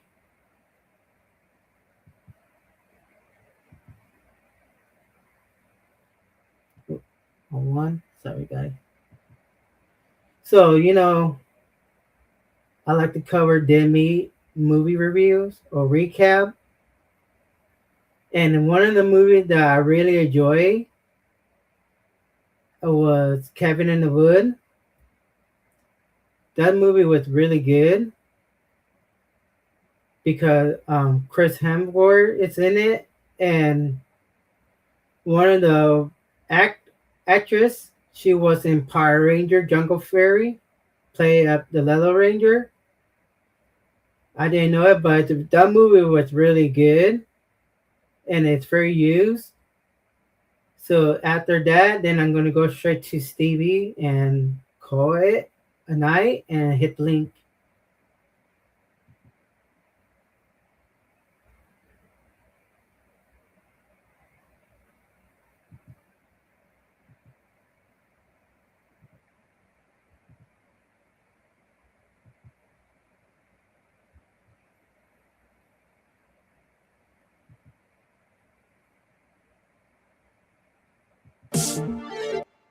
Welcome to the Kill Count, where we tally up the victims in all our favorite horror movies. I'm James A. Janice, and today we're looking at The Cabin in the Woods, which premiered at South by Southwest in 2012. It's worth keeping in mind that this was filmed in 2009. Just remember that the years in Kill Count titles are based on the movie's world premiere, which is why you may see discrepancies sometimes. Cabin in the Woods is a horror comedy that manages to satire the entire genre with equal amounts of love and laughs. In fact, one of my favorite things about it is how it could almost canonically explain every other horror movie you've ever watched. Like, they could all feasibly exist in the same world as Cabin. I'll try to point out how throughout this video. You'll see. Cabin was co-written by Joss Whedon and Drew Goddard, who then produced and directed the film respectively. Whedon is of course known for everything from Buffy the Vampire Slayer to the, in my opinion, overly snappy dialogue of the Avengers films. That man is playing Galaga.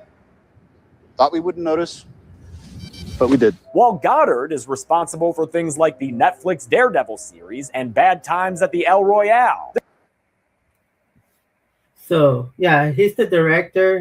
Hey, Dust, you know you're like Buffy the Vampire Slayer and the Avengers. So yeah, Chris Hemsworth and his girlfriend, she's a Power Ranger actress. Let you guys know. Their script follows a group of kids who turn into stereotypes during their stay at the titular Cabin in the Woods. If you've never seen it before, you should probably go watch it right now unspoiled and come back later to finish this video, because shit gets pretty crazy. Let's see how many people die when you deconstruct an entire genre. And that movie was good. And now, and Rotten Tomato, it's in the 90s. And get to the kills.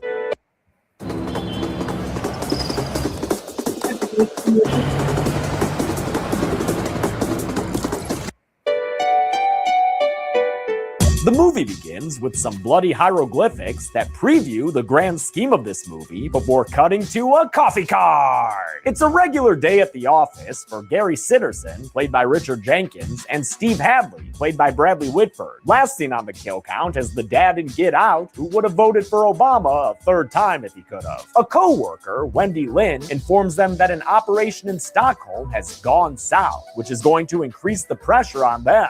That means there's just Japan and us. Well, it's not the first time it's come down to that. Japan has a perfect record. We're number 2. We try harder. We don't know exactly what they're talking about yet, but maybe we're just not paying enough attention. Are you even So basically, this evil Coperni, the evil people, if you watch the movie, it's really good. Trust me. And they explain the story. It's like a ritual. listening to me? Oh, I am now. We go to a woman packing a suitcase in her underwear. This is Dana Polk, a college student who's trying to get over a recently terminated affair she had been having with a professor. Her newly blonded bestie Jules tells her she needs to get over it, because they're about to go on a camping trip with a cute guy named Holden, who's a friend of Jules's boyfriend Kurt. Both the guys are athletic young lads and pretty charming to boot, just like the rest of this cast. And Kurt's no dummy either, since we see him recommend a heady textbook for Dana to use before reminding her of her current attire. And you have no pants. Oh! Since Cabin was filmed in 2009, it was before Chris Hemsworth was even cast as Thor, but it didn't come out until 2012, 1 year after Thor's release. I always find that kind of funny. As they finish packing up their RV, they're joined by Dana's younger brother Marty, the most stonery stoner you could ever. Marty? He's a funny character. Oh, I like his character. Find in Stonerton. People in this town drive in a very counterintuitive manner. And yes, his telescopic bong that can disguise itself as a thermos is in fact behind me on the kill count set. Editor Zoran provided both that. I like it in that funny scene when when Chris Hemsworth say, "Go, you need to hide that." I go, "Hide that bomb." I go, "What bomb? I'm drinking my coffee." And that kick-ass painting there. Thanks, Z-Man. Hey everyone, so a minute ago I introduced Marty as Dana's younger brother, but turns out they're not siblings at all. I don't know why I thought they were for the past 7 years, but yeah, they're not brother and sister, they're just friends. Unfortunately, I do refer to them as siblings throughout the entire duration of this kill count. So, you know, just ignore that as you're watching it, okay? They're not siblings, they're just friends. I know that now, even though I didn't then. Alright, thanks. Let's get back to Past James, that stupid idiot. Sufficiently pumped, they head out on their adventure, and the first indication that something weird is afoot is this secret agent man on the rooftop who watches them drive away. Nest is empty. We're right on time. On their way to Kurt's cousin's cabin, Marty delivers an outlook on society that only sounds more relevant 10 years after this movie was shot. Everything's filed or recorded or blogged. That kind of thinking is why he's excited to go off the grid for the weekend. Only he might not be as off the grid as he'd hoped, because in an underground control center, after meeting the new security guard, Daniel Truman, Hadley and Sitterson get to work and lock in on their targets, the kids in their RV. They stop at a gas station that you'd fully expect to sell prize-winning human jerky. It's run by a creepy mofo named Mordecai who spits gay slurs at him and is generally antagonistic as hell. His gas station is meant to be the archetypal stop we've seen in countless horror movies, so it's fun that actor Kim DeZarn here had previously been part of the Texas Chainsaw franchise. He was the guy who owned the slaughterhouse in which Leatherface was born in the, what was that, the second Texas Chainsaw timeline? Yeah, the R. Lee Ermey one. The kids continue on to a scenic mountain road and into a tunnel, not realizing that the tunnel is taking them underneath some kind of force field situated over this ravine. They arrive at the cabin in the woods, which, like the gas station, is supposed to be pretty archetypal, but takes its most direct influence from the cabin in the Evil Dead series. It's shot the same way, has the same kind of construction, everything. Although So basically, the Evil Dead movie, it's the same cabinet they used this in the Cabin in the Wood movie. In the same location. So whereas Evil Dead was filmed in the woods of Tennessee, Cabin was made in Vancouver. Canadian tax breaks, man. They let themselves in and make themselves at home, although some of the bedroom decor is a little too extra for Holden. Yeah, I don't think so. Turns out that Zoran-owned painting was covering up a one-way mirror, which can also be called a two-way mirror. That's fucking stupid as hell. It immediately creates an awkward situation that appropriately feels right out of a movie. This is happening. But Holden is a decent guy and informs Dana about it, even offering to switch rooms with her to make her feel more comfortable. I will note that he starts stripping pretty much immediately after he gets in there, though. I see what you're doing there, dude. As does everyone in Hadley and Sitterson's lab, since they're observing the kids on monitors in their control center. This is when we start to understand the horror movie making operation going on down here. For instance, Wendy is part of this place's chemicals department and offers a way to make this situation more slashery. We're recommending a 50 milligram bump of reluctase to increase libido. So she even says they've been gradually slowing down Jules's cognition through her new hair dye. Dumb blonde. Very artistic. But not every aspect of their job is enjoyable, because they've occasionally got to deal with phone calls from Mordecai, who's known as the Harbinger, and who takes his job way too seriously. Cleanse them. Cleanse the world of their ignorance and sin. Bathe them in the crimson of... Blur video? Even on your 4K screen? One click and Tube Hands sets the highest quality. Always. Hit Add to Chrome and get Tube Hands for free. Crystal clear. Am I on speakerphone? No, absolutely not. Speakerphone, no, I wouldn't. Yo, I'm on speakerphone? No, you're not. Like, some YouTuber do that. Name should not be named. Do that? Yes, I am. I can hear the echo. The scenes with Jenkins and Whitford are my favorite parts of the movie, mostly because of their amazing comedic abilities. The Ancient Ones see everything, and they will not be... I'm still on speakerphone, aren't I? And it looks like both actors kept the funny stuff going on set, even when they weren't shooting scenes for the movie. They always say movie food is not edible.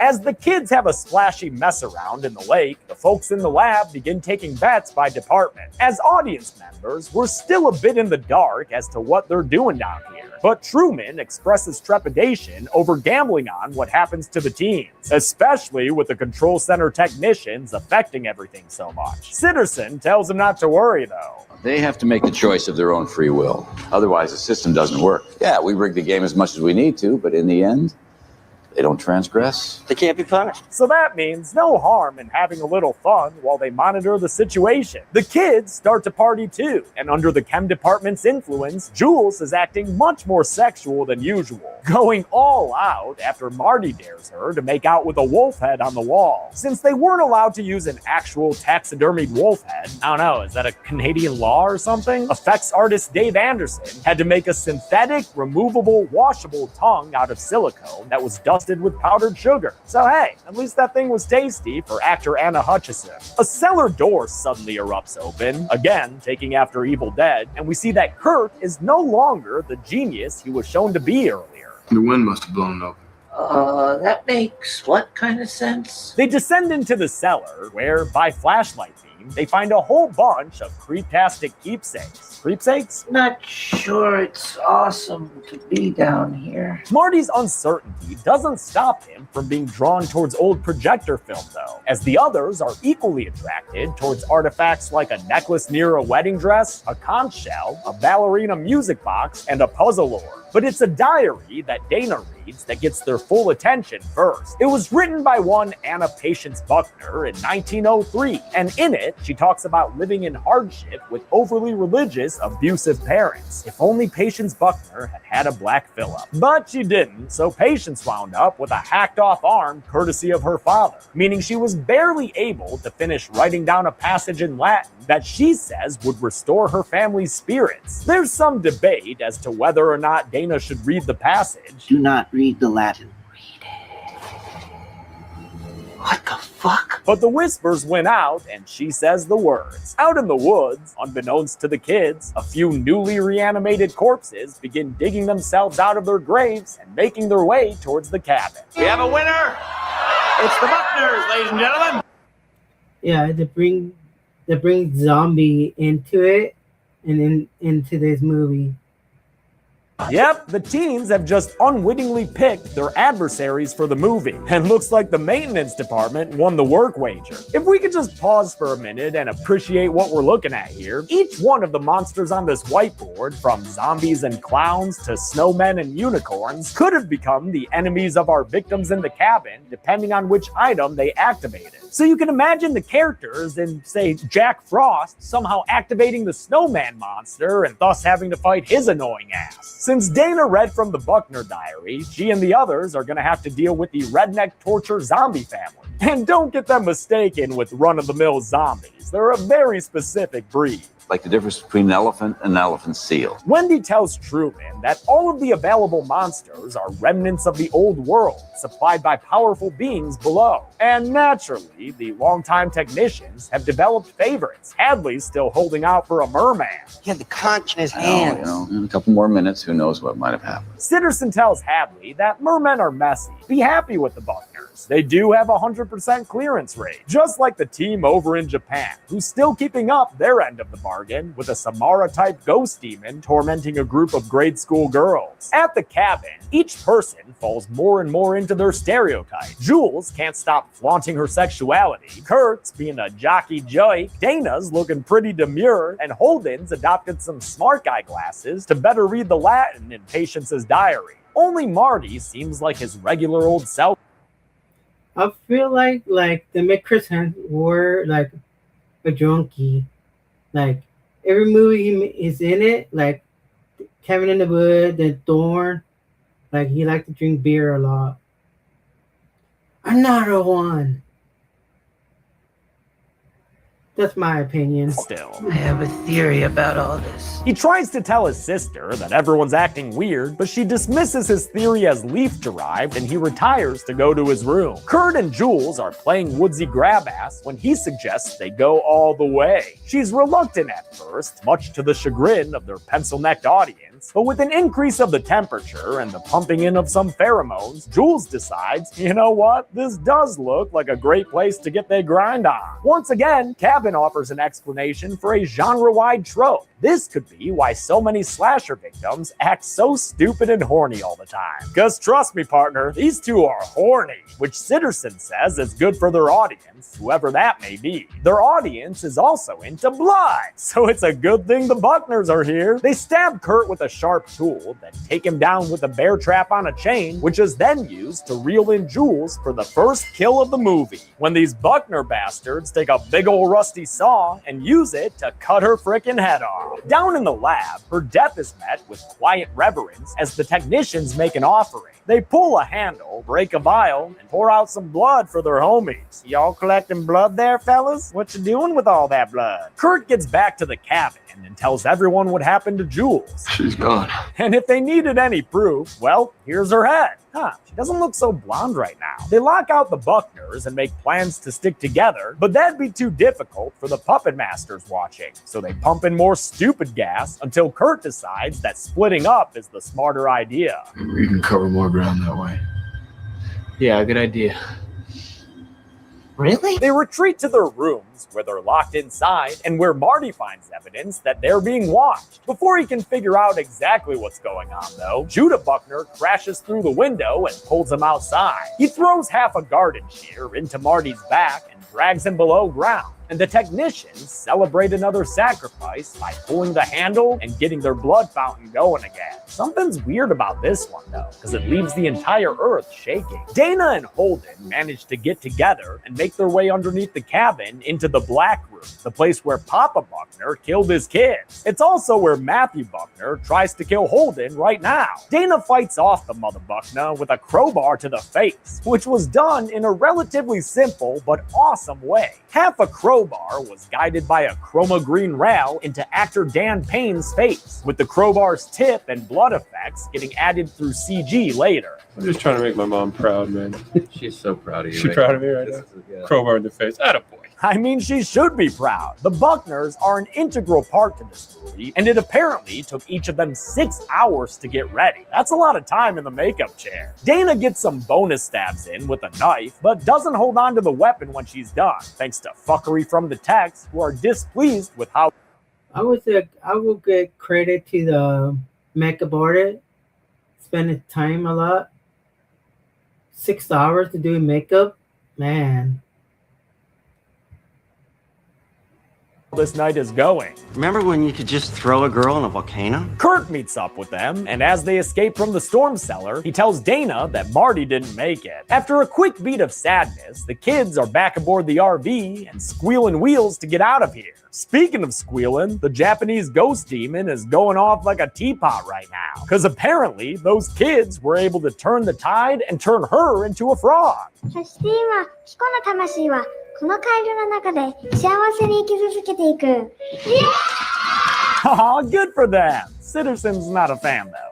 Fuck you! With Japan joining the failures of the Swiss and the Argentines, the American technicians are the last team playing to appease the big guys downstairs and their own director above. Wendy stresses to them that they're humanity's last hope to keep the ancients from rising. But right now, they can't talk. The kids are busting ass out of there. Thankfully for the technicians, Sitterson runs down to the demolitions department and successfully blows up the tunnel, which causes a cave-in that sends the RV right back from whence it came. They find themselves trapped on the wrong side of the ravine, but Kurt the Daredevil thinks he can jump it on his bike. He delivers a passionate hero speech. I'm coming back with cops and choppers and large fucking guns, and those things are gonna pay. And gives the jump his all. And you know what? I think that guy might actually make it.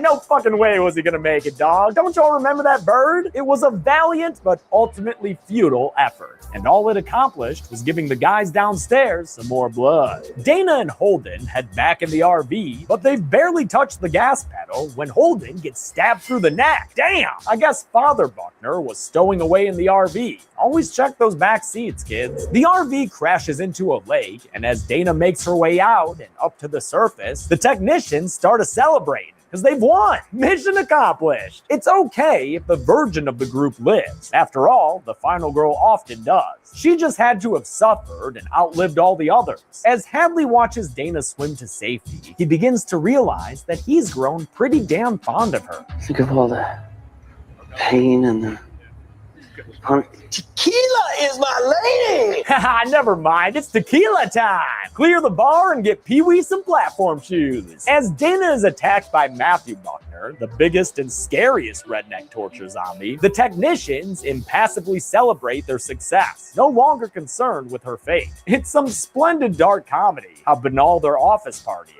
In fact, the control room and cabin was based on Drew Goddard's upbringing in Los Alamos, New Mexico, where the Manhattan Project took place. The people working here were meant to be like the people who developed the atomic bomb. They were handling enormous destructive power with an objective of keeping people safe. The downstairs is very much influenced by what I saw every day, which is some of the smartest men and women in the world going about their lives in just the most simple and mundane way, but they were going to work every day to make weapons that would destroy the world. Hadley's still a bit bummed that they had to rely on the Buckners. I just think it would have been cooler with a merman. But he's bound to get a whole lot more upset thanks to a scary red phone ringing. Turn the fucking music off. It's their director upstairs who tells Hadley that one of the other kids is still alive. And if Dana gets killed before they do, why that's gonna result in an apocalyptic failure. She comes real close to getting killed by Matty Buck there until his attack gets thwarted by a telescopic bomb because Marty is still alive. I know, you knew. He and Dana get away from the redneck zombie and he takes her down into the Buckner grave. It's where the Buckners came from and where Marty had to chop up Judah Buckner with a trowel. It's also where Marty has discovered an elevator. Somebody sent those dead fucks up here to get us. With nowhere else to go, the siblings decide to take the elevator down. It begins its descent and then moves along a few other axes until they come face to face with a werewolf. Bad dog, bad dog! When they change the channel, they get to a scary ghost mist, and further exploration of their cell neighbors yield a Langolier that... Yeah. They went to an underground basement.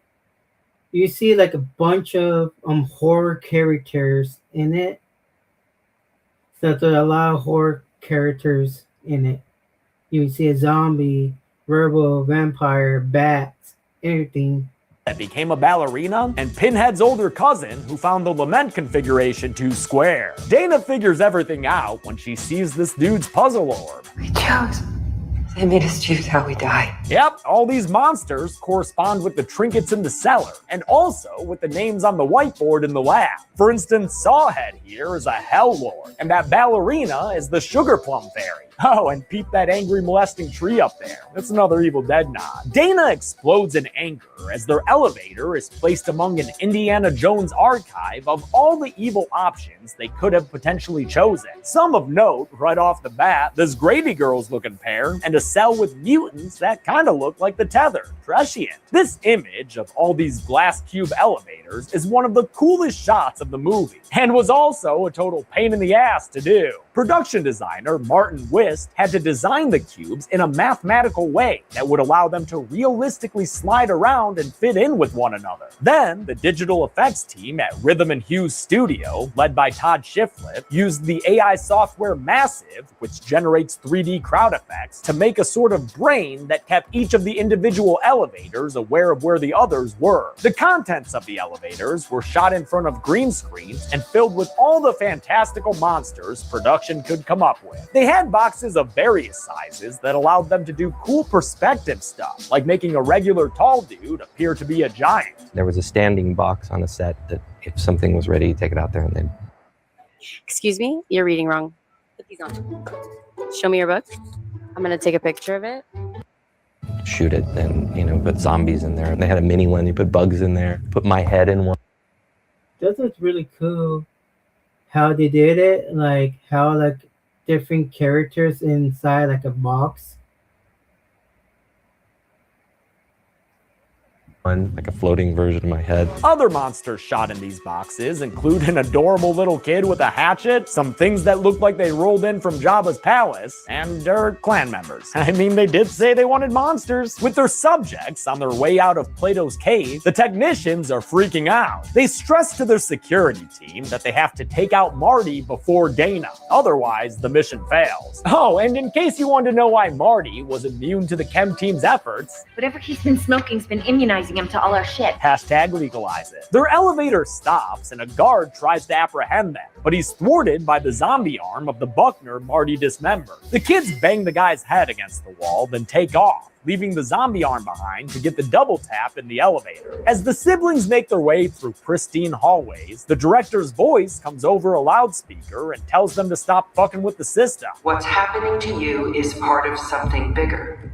Something older than anything known. She speaks in Lovecraftian terms and says they need to placate the Ancient Ones or else there will be unworldly terror unleashed upon the Earth. But Dana and Marty ain't buying it, and instead they head into a control room and hide. Under a hail of gunfire, Dana decides to fight fire with Nightmare and goes to evacuate the elevators full of monsters. Let's get this party started. Yep, they're getting this party started. And let me tell you, I find it pretty funny that the button she's pushing right there says Purge on it, because that's exactly what I was reminded of while kill counting the rest of this movie. We start with the 11 security guards standing there as an army of monsters descends upon them, meaning they get killed by all sorts of things. Snakes, zombies, evil Autobots. It's a complete fucking mess. It was so much of a mess that, much like the boxes full of monsters, they needed a lot of digital pre-visualization to make it come together. Each individual kill was first created in its own digital layer to help make sense of its place amidst the chaos, then shot in front of green screens, most of them with practical effects, before they were finally all combined for this amazing and messy shot of murder. The rest of this movie is messy as fuck too, man, so please be lenient with me as I do my kill counting best. Cause like here, man, a bunch of new guards find the zombies eating leftovers before the elevators ding open again, and then we've got a whole bunch of off-screen mayhem that I can't count. The best I can do here is count this detached arm as a person, and this one dude who gets killed by an alien bug. Those two are pretty safe bets. There's a long shot of chaos in the hallway here, but I only see 6 confirmed kills, 5 background bodies, and this one dude who gets tossed into the jaws of a giant snake. Pretty cool. Wide shots of the control center bunker were filmed at the Institute of Technology's aerospace campus near Vancouver, which was actually a bigger space than they had planned for. So basically they shoot it at Canada, Vancouver. And they had to fill the unexpected volume with digital creations like the giant snake. And that went against what Drew Goddard wanted at first. We had a rule on Cabin, which was if you can do it practically without visual effects, then we're going to do it that way. And that's really the sort of rule that only you make if you're a first-time filmmaker, because it's so naive.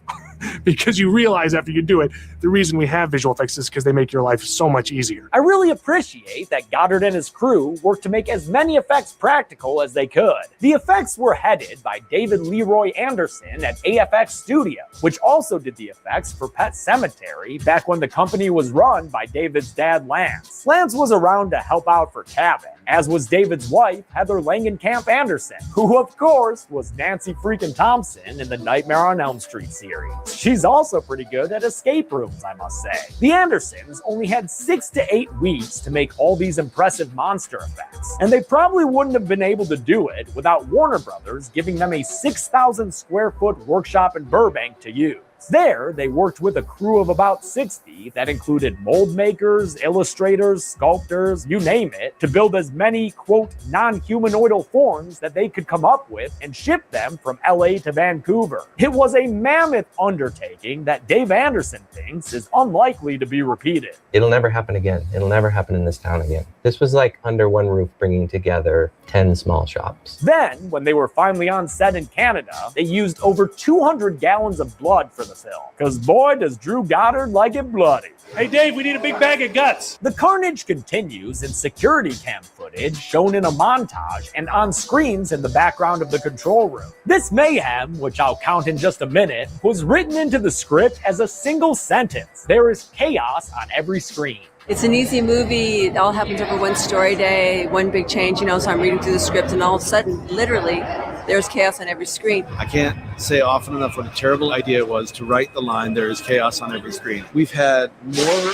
problems with this, just that one sentence, than anything else in the movie. Well, you know what? I'm glad these kills were as difficult for them to shoot as they were for me and Zoran to count. Well, we did it! We came up with 19 visible victims.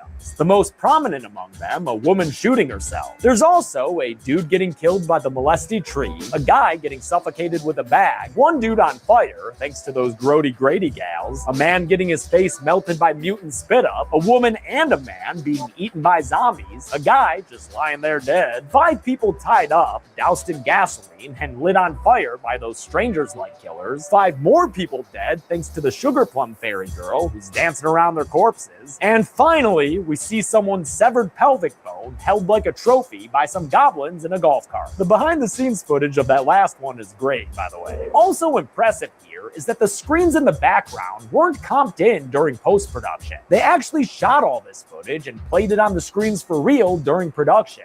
These screens, this is pretty incredible when they get all these going. It's almost like when you go to like Crazy Eddie's or like channel, Sears. right? Yeah. This It's is like Crazy Sears Eddie's, with decapitation, which was another title. I'm 52 years old. Last month, I caught my wife crying in the bathroom because I couldn't get hard in bed. She wouldn't even look at me anymore. We're basically roommates. So I tried. As the technicians' attempts to maintain control go from bad to worse, a bat dragon thing scares Marty and Dana out of their hiding spot, and Marty naps himself a mutant headshot. But I'm not putting any of the monsters on the kill count. You can at least give me that, you ungrateful bastards. I will count this one scientist who gets knocked through the wall by the bat dragon thing, and the security guard crawling away in the background there. He's as good as dead. The siblings make a judgment call to escape through the bat dragon's hole in the wall, and that decision leaves them livelier than 5 more employees who are killed in a lethal montage. The first is from a werewolf, the second's from a clown, the third is a dead background body, the fourth is this guard whose bullets don't do shit to stop the clown's stab attack, and the fifth, my favorite, is this dude who is stabbed. Yeah, they have a unicorn get stabbed by. This guy gets stabbed by a unicorn. Stabbed to death by a unicorn. Fuck yeah! The main technicians find themselves fully breached, and Truman is the first to go down, swarmed by a bunch of scary scarecrows who stab him all to hell until he activates a frickin' explosive and blows them all away. The explosion knocks Hadley silly, and in his near-death delirium, he sees the most beautiful creature in the entire world crawling towards him. Look, Hadley, they're finally part of your world. Oh, come on! And dude, Sitterson was not lying. These things are messy as all hell. Gotta love it. The merman, like many of the effects, wasn't... The merman. Hey, he picked the merman, so the merman got him. Entirely practical, and is Heather Langenkamp's favorite effect she's ever worked on, as she told me this year at Texas Frightmare. I really liked it, just how simple and not over the top it was. It was perfect for where it was The playing. blood out of the blowhole wasn't over the top. I didn't think so. Yeah, I guess not, compared to what it could have been. Looks like they only used the very end of this blood geyser in the movie, which, was probably the right call. Are we out? Yes, sir. Good. Sitterson opens a hatch to climb through, but Wendy's unable to join him on account of being a little tentacle-tied all of a sudden. So he continues on his own and runs through the Aztec level from Goldeneye until he's stabbed in the gut by Dana! Dun dun dun! He realizes who she is and begs her to kill her brother before he slides down against the wall and dies. Come on, Dana, kill your brother. It was the man's dying wish. She and Marty make their way deeper and find the bloodograms on the wall that represent them and all their friends. Can someone please tell them what the hell these mean and where the hell they are right now? Oh good, Sigourney Weaver. Yeah, Ripley's the director, and she shows up to explain everything to the characters and the audience. Across every different culture, she says, there is a ritual that requires 5 sacrificees. The whore, who has to die first, then the athlete, the scholar, and the fool, who all have to die, but in any kind of order, and finally, the virgin, who can live or die. That's you, Dana. Me. Virgin, we work with what we have. The director tells them that if this ritual fails, the Ancient Ones, who used to rule the Earth and who are actually hanging out just below them right now, will return topside and fuck shit up. Like I keep saying, this premise could potentially explain almost any other horror movie you've ever seen. And while that may not be exactly what Goddard and Whedon intended, they did strive to write a script that was both rewarding to hardcore horror fans and accessible to people who had never seen a scary movie before. I don't think you can set out to subvert a genre. I think you have to set out to embrace the genre and try to do something new. And at the end of the day, that's what we did with Cabin. We were just trying to make something new, and yet at the same time give honor to those that have come before us. And I'm very proud of that. It also gave Goddard the chance to be a director for the first time, instead of just the screenwriter, who often doesn't get a lot of say on set. He didn't take that opportunity for granted. I treated directing this film as though I will never be able to direct again, and approached it with that mentality. If I will never be able to direct again, let's get everything I've ever wanted to do in this one movie. That's probably why he was so hands-on during production, down to showing that messy merman exactly how he should move. In my opinion, his work paid off. I think this movie's a masterpiece. There are only 8 minutes left for Marty to die so the ritual can be fulfilled. And if it's not, every human being on Earth will be tortured and killed. It will be the literal end of the world. Marty's unfazed by the threat, but it looks like the director's words have worked on Dana. I mean, sorry bro, but you know how the song goes. The whole world, Marty, is in your hands. Before Dana can pull the trigger, a werewolf appears and noms on her shoulder. And I'm not sure if that was originally in the script or just added for Sigourney Weaver's sake, because apparently she was fucking pumped about that werewolf. I've never seen anyone more excited about working with a werewolf than Sigourney Weaver. She would ask every day, is the werewolf going to be here? When is the werewolf showing up? Can I please get a picture taken with the werewolf? As the Wolfman eats into Dana's neck, Marty beats the director in a fight for the gun, which he then uses to shoot the werewolf away. The director doesn't give up on her mission, though, and she's super about to save the whole world when Patience Buckner appears and puts an axe in the back of her head. Oh yeah, that'll do it. And she definitely ain't coming back from wherever Marty kicks her down into. Marty takes a seat next to his critically injured sister, and the two of them have a heart-to-heart. I'm so sorry I almost shot you. I'm sorry I let you get attacked by a werewolf and then into the world. And I'ma just add these two to the count right now as they sit there and share a last J, because they about to go out, courtesy of this movie's ultimate villain. Giant evil gods.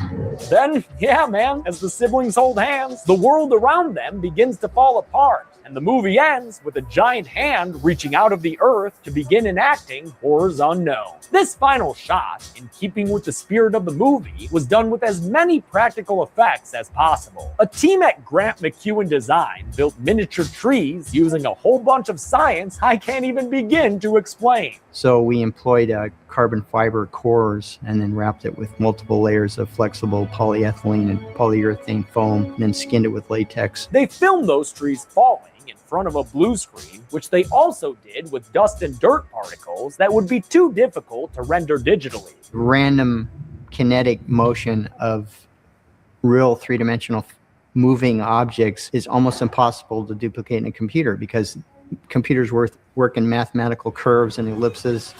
Nature's not like that. They then combined those blue screen shots with a crane shot of the woods in Vancouver and some digital additions like the cabin and obviously the hand to give us this memorable depiction of the end of the world. But I can't count the whole world on the kill count. I don't know what you expected. That's impossible for me to do. So let's see how many kills there were besides that and get to the numbers. Oh, bong water! Marty. Aside from the nearly 7 billion people who presumably died when the Ancient Ones ended the world, I saw 56 deaths in Cabin in the Woods. From what I could tell, there were 8 women, 42 men, and 6 victims of indeterminate gender, giving us a mixed pie for the Ancient Ones to try. Goes down easier than a whole planet, I'll tell you what.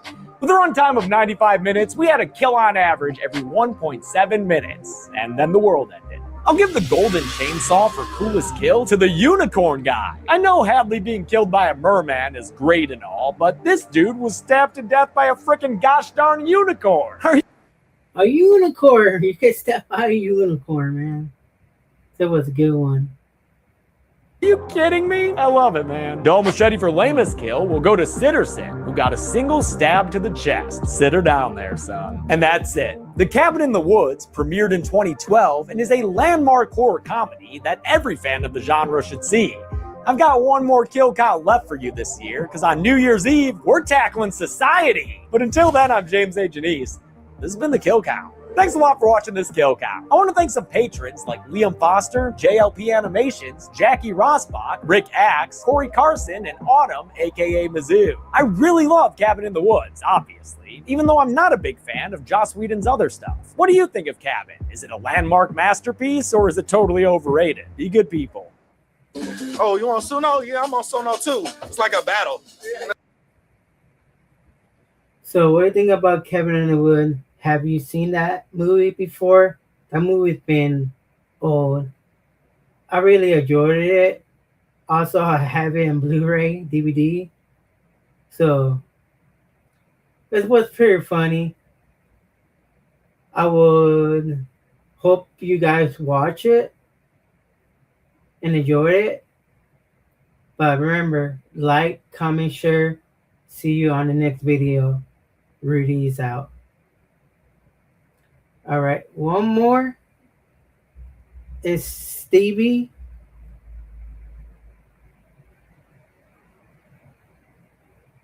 Where is it?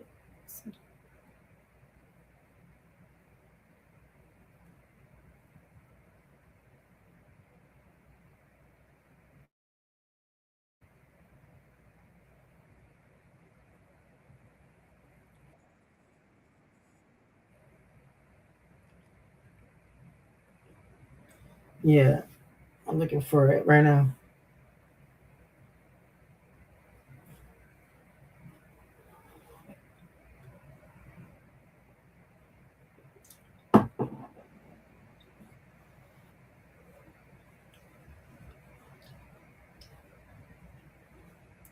So the next video is about True and Demon podcast by Stevie, and that's my first time listening to her. It was pretty good. I mean, it was pretty good. I mean, it was great. I feel like I was in a history class, but it was really good, and I really enjoy it. And she talked about 666, or is it 616? And I really enjoy it, and it's fair use. So Stevie did an amazing job on it. Oh, I zoom in. Sorry, guys.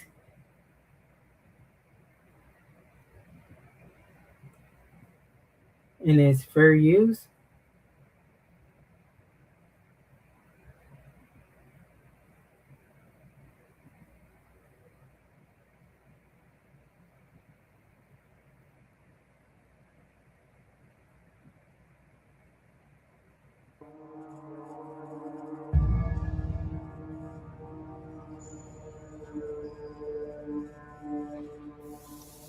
Hello, everyone. Welcome back to Truth or Demons podcast. I'm your host, Stevie, and I have been looking forward to this episode for months.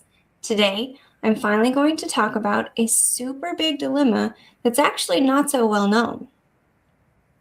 Many of you may not even be aware of this. It's not talked about super often, unless you're into watching religious YouTube where the hosts argue why it is one way or the other.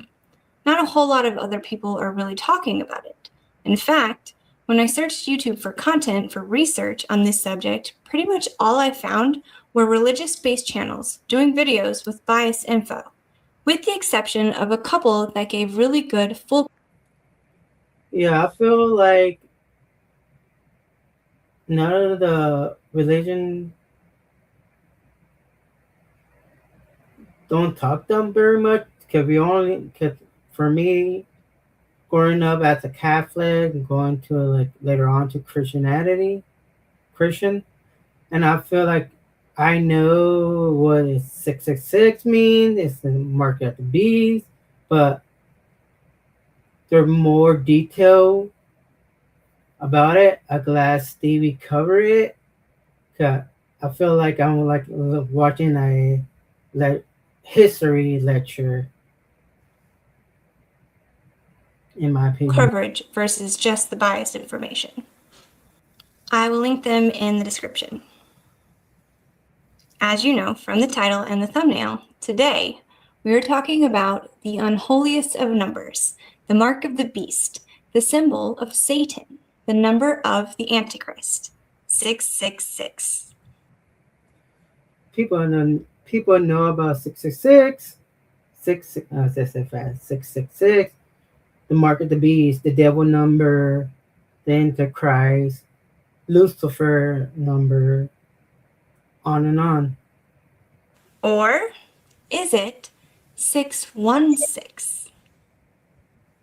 So, that dilemma I mentioned is all over a recent rediscovery in some biblical texts that some say was a mistranslation of the number representing the mark of the beast. In Revelations 13:18, the passage is, quote, "Here is wisdom." So basically, she mentioned about the Bible in the book of Revelation,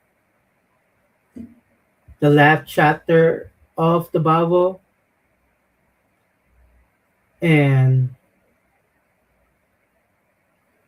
if you read it, and she would like explain it, what the Bible verse say.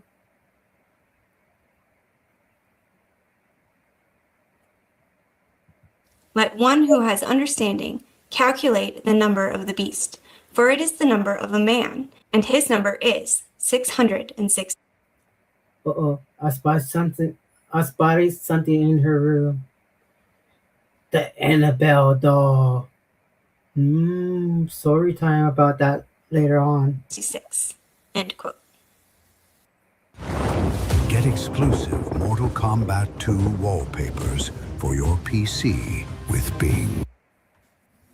So, some think the translation may have been mistranslated and it was actually 616 the whole time. For thousands of years, throughout all its media exposure, and being linked to Satan and the devil and devil worship, and said to be a sign of demonic possession if found on the body of someone, or the mark of the Antichrist, and so on. Yeah, the mark of the beast, like, I'm gonna put this, like, I watching a movie a while back. I think I was a kid, and I think what the movie was Judgment Day. Like, people get like the mark of the beast, 666, or called the Antichrist, like the Antichrist coming to the world.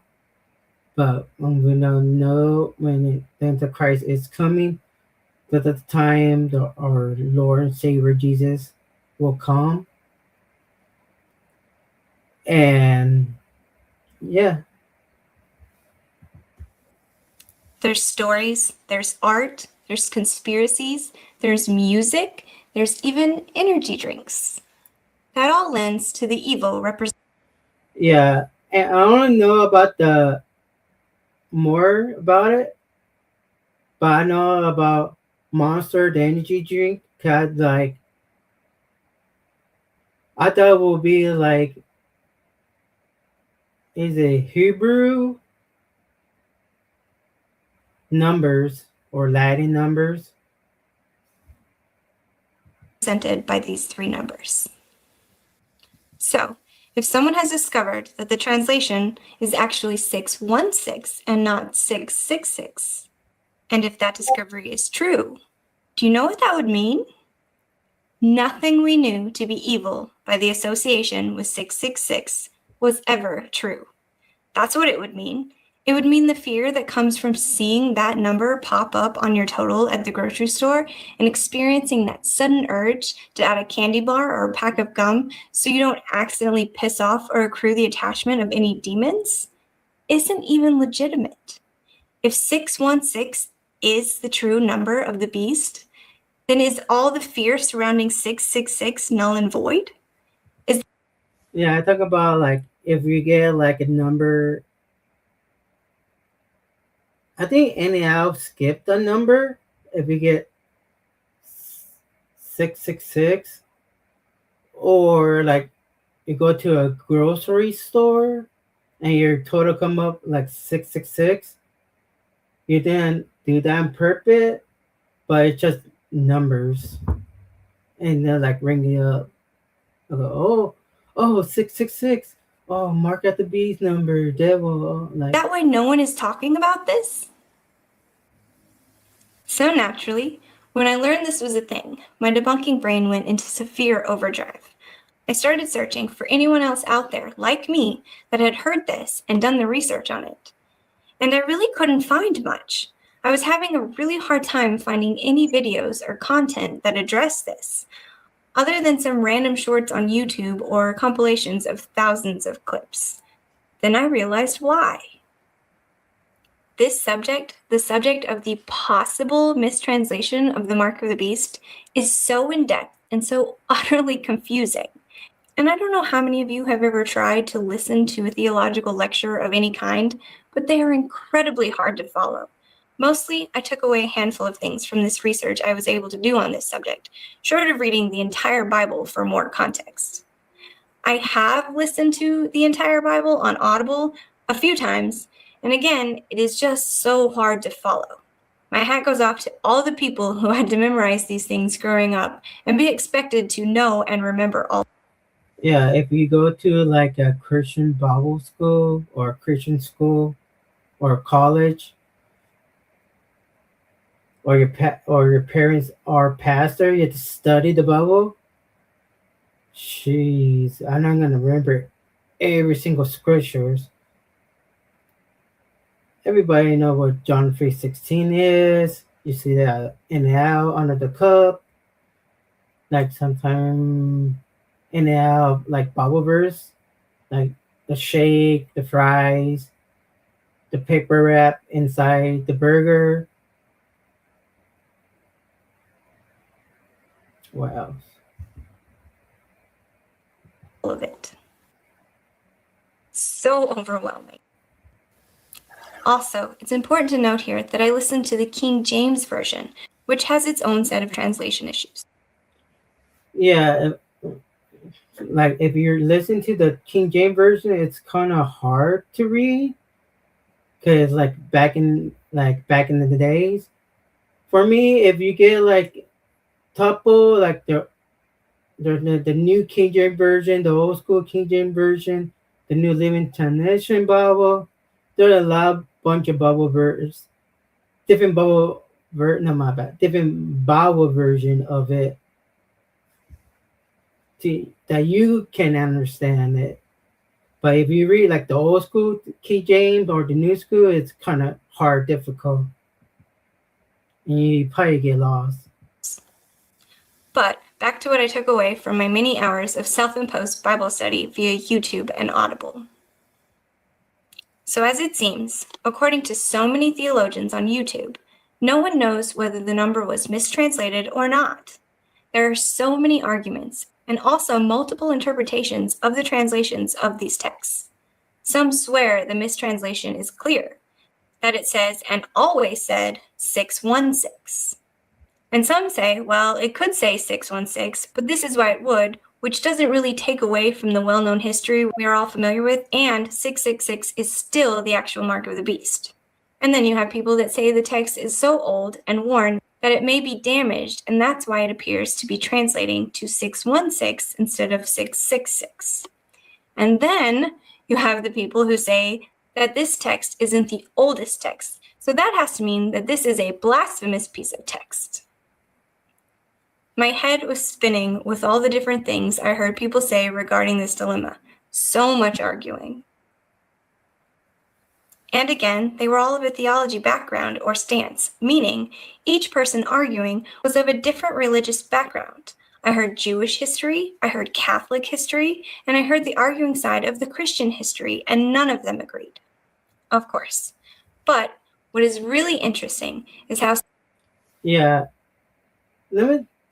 Can the Jews Bible? No, it's not the Bible. It's the Torah. Like they go from the Old School Testament only, not the New Testament. And you got the Christian and the Catholic. They go from the Old School Testament and the New Testament. And yeah, there are a lot of argue and debate on that. What's right, what's wrong, go. And that's my opinion. Some of them insist that the mistranslation is real and that the number is in fact meant to be and always has been 616. That is the most interesting part to me, that various religions are intensely arguing over this conundrum. However, this is a big however. Upon further Yeah, I agree with Stevie. Like different religions are like arguing, debating on this. research, I finally found a clarifying answer, and at this point, I'm pretty satisfied with this conclusion. It makes the most sense and completely debunks the number 666 and the number 616 from being related to or a result of anything evil, paranormal, or otherwise. So here it is, the most sensible conclusion I could come to. The simple fact of the matter is, 666 is a Greek translation of a name, and 616 is also a translation of that same name, but a Latin translation. And I know that sounds even more confusing and not at all any clear. Yeah, you get the Greek language, you get the. No, I'm freaking gonna say. I'm gonna go back. What was Stephen? Oh yeah, Latin. My bad. Latin translation. Yeah, Greek and Latin.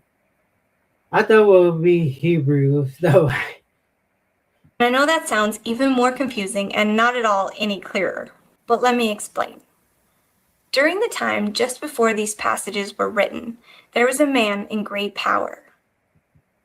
A man feared and hated, and even said by many to be evil.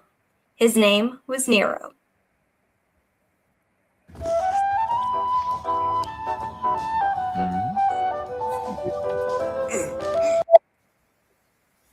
Nero Claudius Caesar was the 5th Roman emperor, ruling from 54 to 68 CE. He was only 16 when he took the throne, and at first, his reign looked promising, guided by his mother, Agrippina, and philosopher Seneca. But it didn't take long before Nero's name became synonymous with cruelty and chaos. By his mid-20s, Nero had spiraled into infamy. He had his own mother murdered, allegedly kicked his pregnant wife Poppaea to death, and executed countless senators and rivals under charge of treason. But what cemented Nero's reputation as the embodiment of evil came in 64 CE, when Rome burned for 6 days straight. Ancient historians like Tacitus say Nero, quote, fiddled while Rome burned, though in reality he may have played a lyre, composing songs about the destruction as thousands died. Afterwards, he blamed the fire on Christians, marking the first great persecution of the early church. Christians were tortured, burned alive, and fed to wild animals, all for public entertainment. His extravagance was equally grotesque. He built a massive golden palace called the Domus Aurea and forced citizens to worship him like a god. When rebellion rose against him in 68 CE, Nero fled Rome and committed suicide, allegedly saying, quote, what an artist dies in me, end quote. So why is this man so important in regards to the numbers 666 and 616? 666 and 616 are a numerological translation of a name, written in a text in Greek, and that same name written in an identical text in Latin, then translated by an ancient form of numerology called gematria. Gematria is an ancient Jewish system of numerology. It was a way of assigning numerological value to letters, words, or phrases in the Hebrew alphabet. When the book of Revelation was written, early Christians often used gematria, this method of assigning numbers to letters, to hide dangerous political commentary.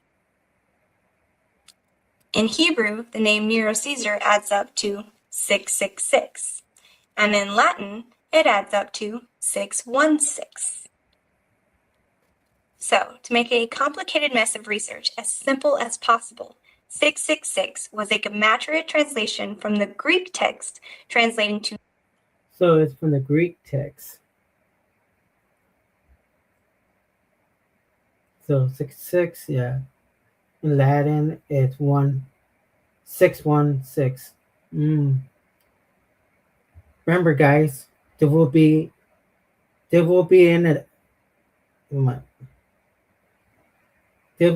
a quiz. All right, this will be on a test. I will test you guys.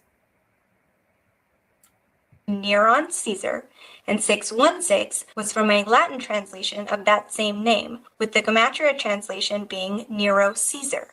Same person, different languages. The number changes because when the final N in neuron is dropped in the Latin version, numerical value in gematria shifts from 666 to 616. A single missing letter changed the mark of the beast entirely. So, technically, that would mean 666 and 616 are legitimately the mark of the beast. But that leads us to our next explanation of a moment lost not only in translation, but in interpretation. How do we know for sure what or who, more accurately, is the beast? According to historians featured in a National Geographic special, the rediscovery of the ancient Latin manuscript helped confirm, through cross-referencing of the gematria translations, that the beast mentioned in Revelations 13:18, described to be a man, is in fact a reference to Emperor Nero Caesar, who ruled the Roman Empire from 54 to 68 CE. Now, I do have to make it clear that this, though damn good evidence, is not considered proof of anything. That's because any information drawn from ancient religious texts ultimately comes down to interpretation, whether it is of a religious or historical nature. And when it comes to Revelation 13:18 alone, the number of interpretations is vast and often hotly debated. Reaching a consensus on what this passage literally means has been nearly impossible for 2,000 years. But what many religious scholars interpret as prophecy, most historians see as context. In other words, this passage wasn't predicting the future. It was commenting on the present. Historians believe it was a way for early Christians to speak out about the political turmoil of their time, specifically under Nero's reign, without risking persecution, as Christians specifically were a major target of Nero and his wrath. And because speaking like this openly, especially against Rome, was punishable by death, even more reason to do it in secret. So you know how I mentioned this document they have with the 616 written down in Revelations 13:18 was a rediscovery? So, turns out, there was this prominent religious figure from the 2nd century named Irenaeus, and there is evidence of Irenaeus addressing the 616 versus 666 dilemma. So, for the last almost 2,000 years, we as people believed 666 was the correct number because this man decided it was. He decided the writings he found with the 616 were copied incorrectly and the 616 was an error and nothing more. It was never looked into again until 2005 when it was rediscovered. Centuries after Irenaeus dismissed the number 616 as a mere mistake, a discovery in the sands of Egypt would shake that certainty to its core. In 2005, researchers at the University of Oxford uncovered a forgotten fragment of the Book of Revelation, Papyrus 115, pulled from the ruins of an ancient Egyptian city called Oxyrhynchus, sorry about that, a city that by all accounts became one of the most important archaeological sites in biblical history. I'll put the name up here.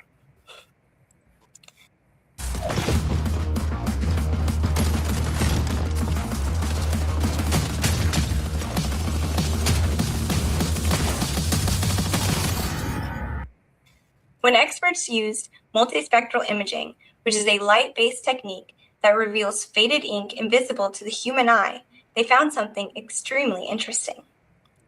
Revelation 13:18, The verse that names the number of the beast didn't say 666. It said 616. This wasn't a medieval error. This fragment dates back to the 3rd century, possibly within 200 years of when the book of Revelation was first written, which means both numbers 666 and 616 may have coexisted in the earliest versions of the text. And then, when you apply gematria, like I stated before, both numbers trace back to a single name, Nero Caesar. In Greek, Neron Kaiser adds up to 666 via gematria. But in Latin, Nero Caesar equals 616. So perhaps Irenaeus wasn't wrong, but he wasn't entirely right either. The beast may not have had one number after all. It might just depend on the language you read it in. So how crazy is it that 3 little numbers could dictate and spread so much fear and misinformation for so long? It sort of goes along with using religion as a sort of fear-mongering to keep people in line. If people are afraid of things, they are easier to control. If you don't want the people participating in things, just slap an evil number on it, and suddenly it's the work of Satan.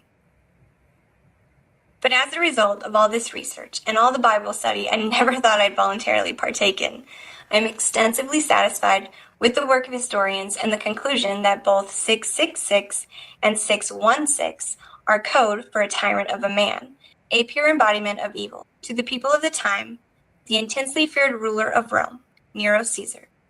In a time when the only way to speak ill of a ruler was in code, the puzzle pieces just couldn't fit any better, in my opinion. So, next time you're checking out at your local grocery store and your total comes to $6.66, don't panic. Just remember, Nero was a man, and the fear of evil associated with these numbers was the result of that man. Until next time. Thank you everyone so much for coming back for another episode. And for those of you that are new, welcome. I hope you enjoyed yourselves, and I look forward to sharing more of my research with you. I really like the research she did. Great story. I feel like I'm in like her history class. Yes, Professor Stevie, teach me more about 666 or 616 or anything about the paranormal activity. This will be in a pop quiz. I go, but yeah, great stuff. Great education you can learn. I'll probably enjoy watching her. That's my first time watching her video.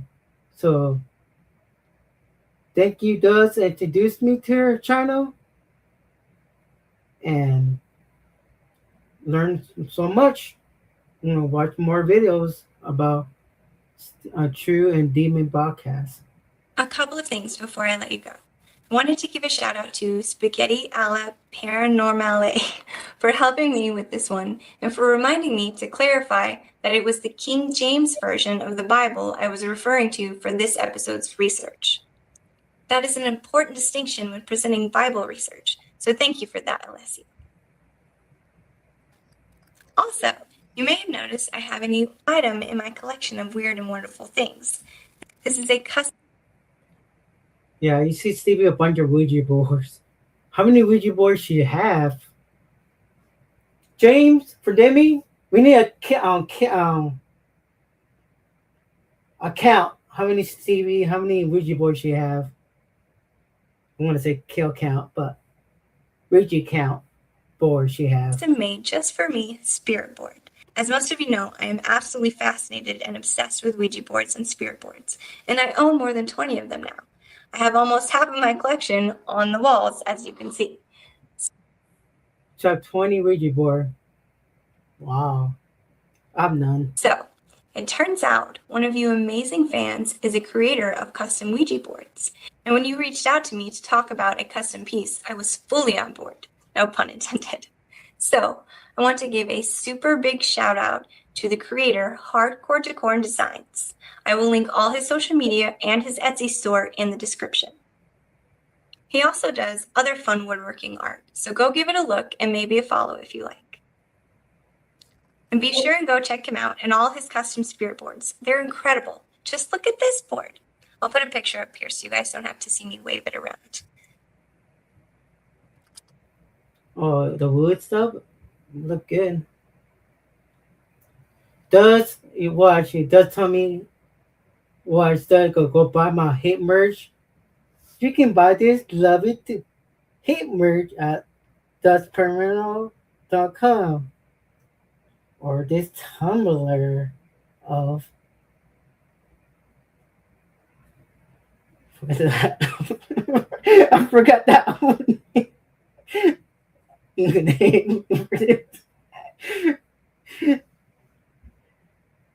The Phantom Marvel. Sorry, Dust.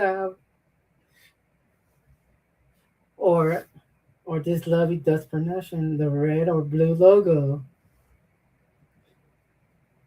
So this is the front with my logo and the 666 and 616 specifically for this episode. And here is the back. I asked for Belladonna, Deadly Nightshade, because I'm a big fan of the movie Practical Magic, and I wanted to present my witchy side a little bit. And there's also a potion bottle here and a little lock of hair, which I thought was really cool. Thank you so much to Hardcore Decor Designs.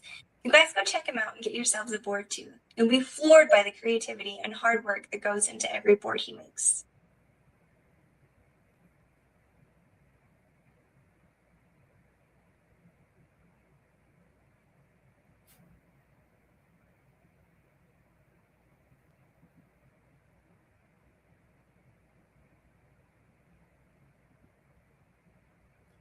So, what do you think about True and Demi podcast learning about the history of 666?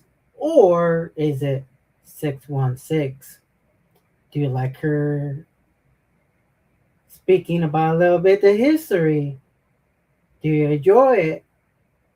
You want me to continue watching Stevie True and Demon podcast more, give you more history lessons like a lecture? Like, comment, share. See you on the next video.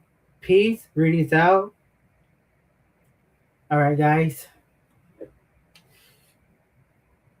I'm gonna drop the link if people want to come up after when I play this song.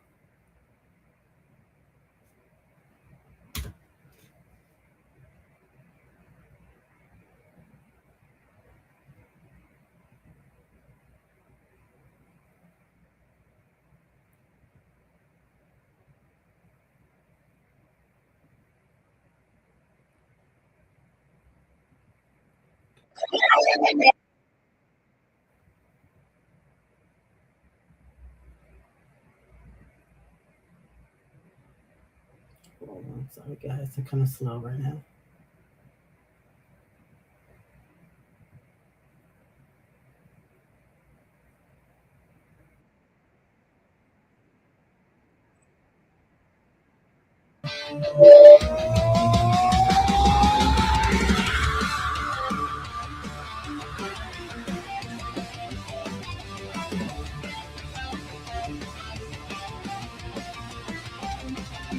Thunder crashes, darkness falls. Hear the voices through the walls. Scarlet and Shotzi take the stage, unleashing chaos, fear, and rage. Freddy's waiting in your dreams. Jason's haunting by the streets. Art the clown brings twisted pain. Jigsaw's playing deadly games. Feel the fire in your soul. Hear the crowd lose control. Raise your fists into the sky. Tonight the legends never die. Welcome to the Big Rudy Horror Show. Into the darkness we all go.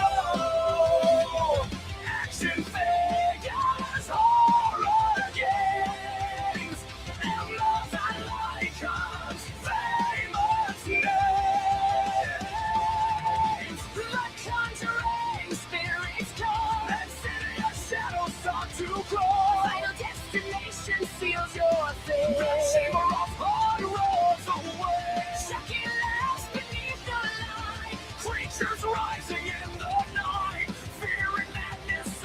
that link, motherfucker. There's no place left to hide.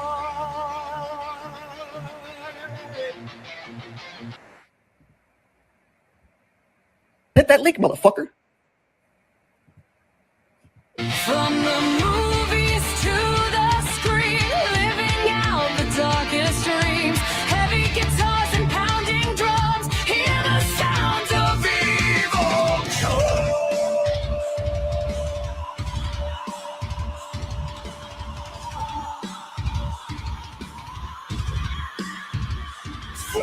City. What a cloud! Six of the king. The nightmare never dies.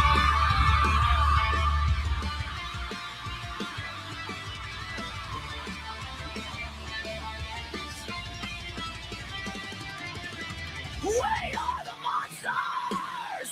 We are the screams, living forever inside your dreams. Through the darkness, through the pain, the horror show will reign. Welcome to the Big Rudy Horror Show. Feel the power, let it flow.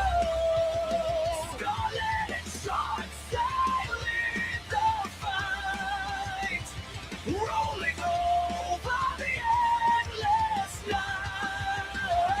Raise your voices in the crowd. Scream the anthem long and loud. Welcome to the Big Rudy Horror Show. Welcome to the chamber.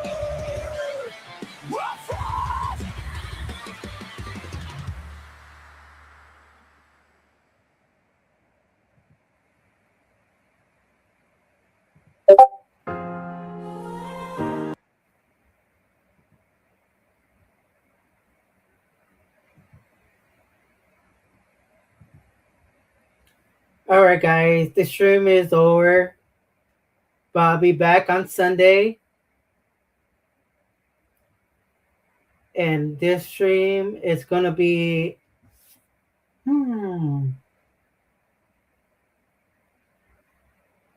Tommy Oliver versus Adam Park. That's round one. Round two will be JDF versus Johnny Young Bosch. Will be the next stream. And that's it. Remember, like, subscribe this YouTube channel and my Big Rudy Horror Show. And you can get all the contests I shared today to their clips. So Rudy is out. See you on Sunday.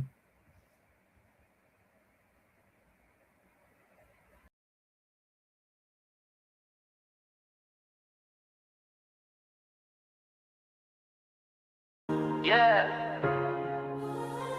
Big Rudy in the building. Dust Squad.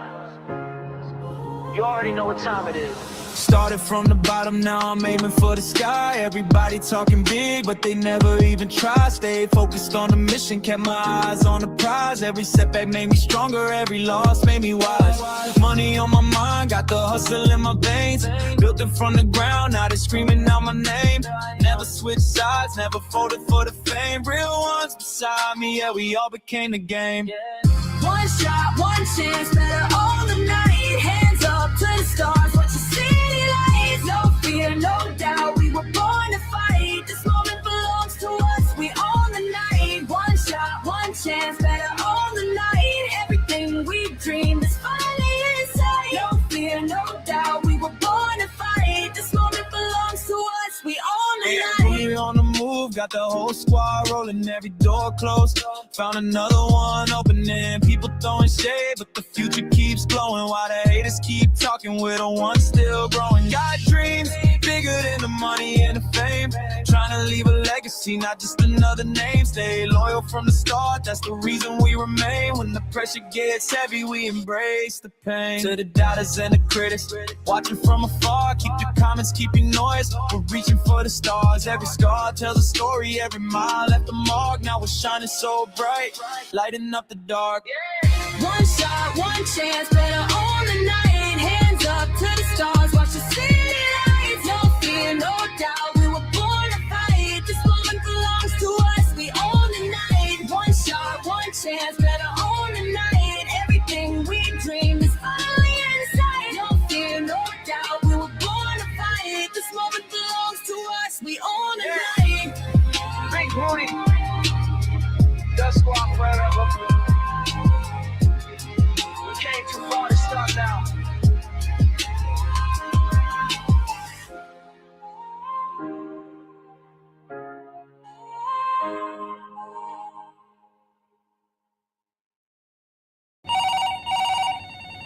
Kim?